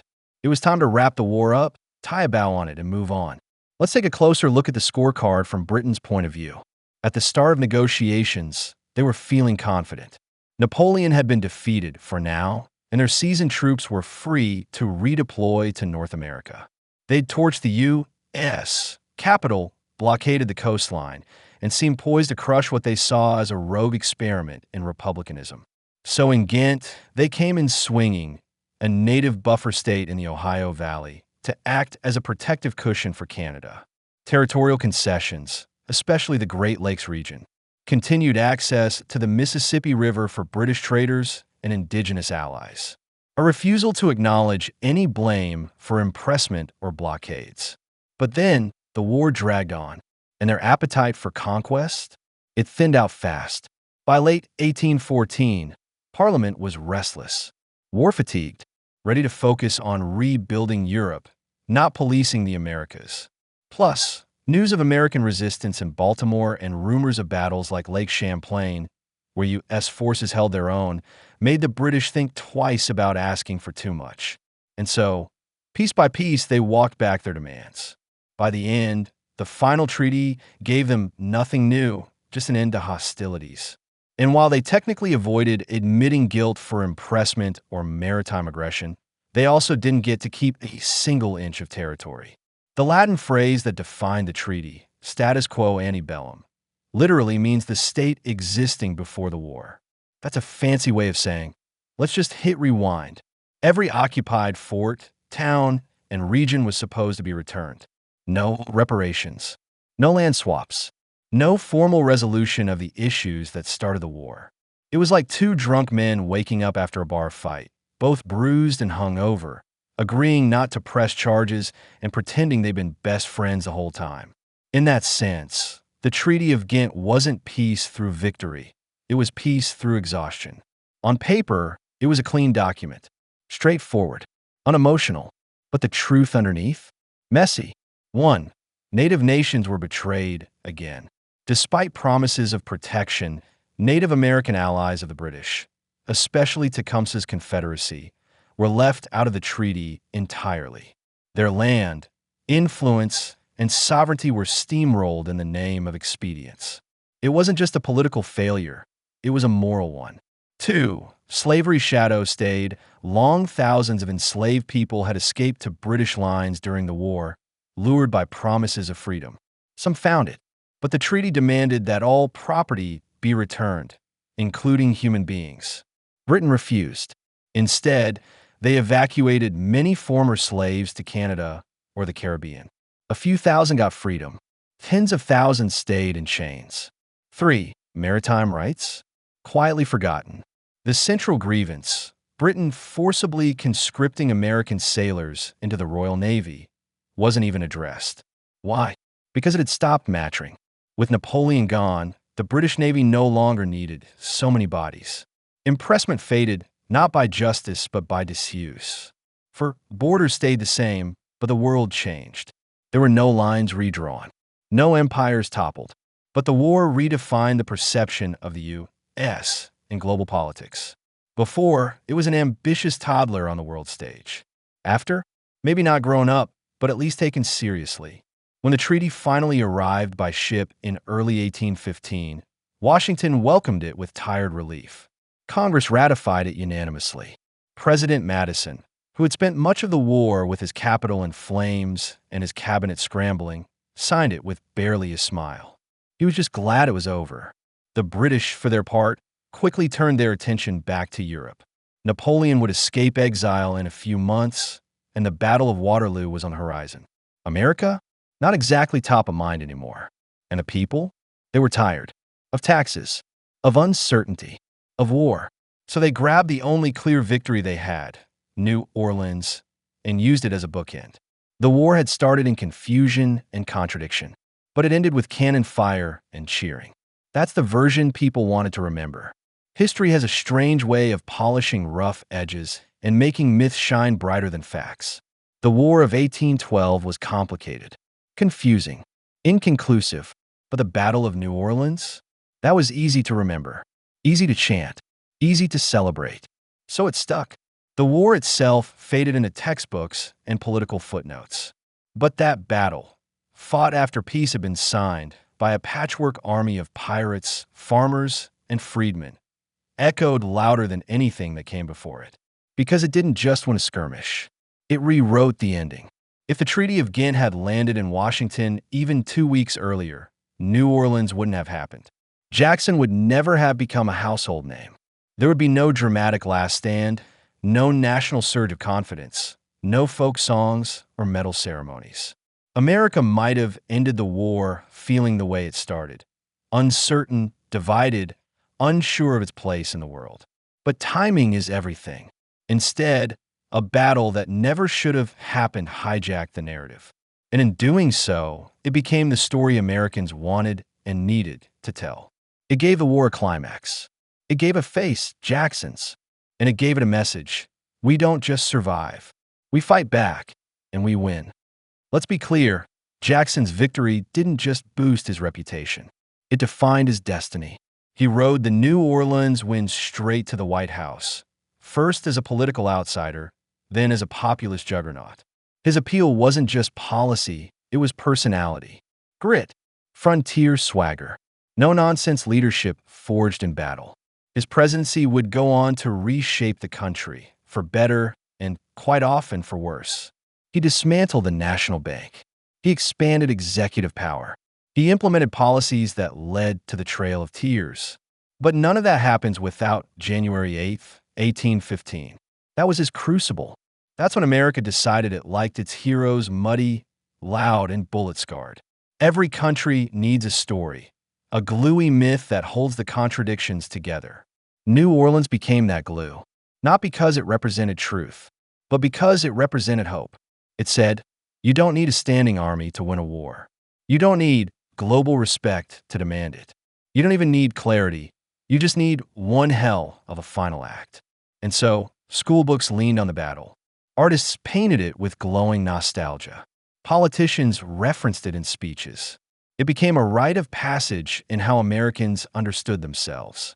Even decades later, when few could recall the details of the war, the causes, the negotiations, the international chessboard, people still knew, we beat the British at New Orleans. That was the truth that mattered. It's wild, isn't it? That a war sparked by maritime rights and diplomatic snubs, one that saw the White House burn to the ground, would be remembered mostly for a battle that happened after peace was signed. But that's how history works. The facts go into the archives. The feelings stick around. In Canada, they remember 1812 as the war that saved them from American invasion. In Britain, it's a minor colonial footnote. In Native American history, it's a tragedy of broken alliances. And in the U.S., it's the war that ended with a bang. Or more specifically, a cannon blast at Chalmette. More than 2 centuries later, the Battle of New Orleans still resonates. Not because it was strategically crucial, but because it's the perfect story shape. A clear underdog. A hated enemy. A brilliant, unorthodox win. A charismatic, complicated hero. It's American mythology distilled. A story we reach for every time we feel underestimated. Every time we want to believe we're scrappy enough to beat the odds. And maybe in that sense, it does matter, not for what it changed on the map, but for what it changed in the mirror. All right, that's it for tonight. If you made it this far, you're my kind of people. Thank you. I hope something in the dark corners of history caught your curiosity. Hit that like button, maybe subscribe, or just say hi in the comments. Either way, I'll be back soon with more. Until then, sleep light. And remember, the past doesn't always stay buried.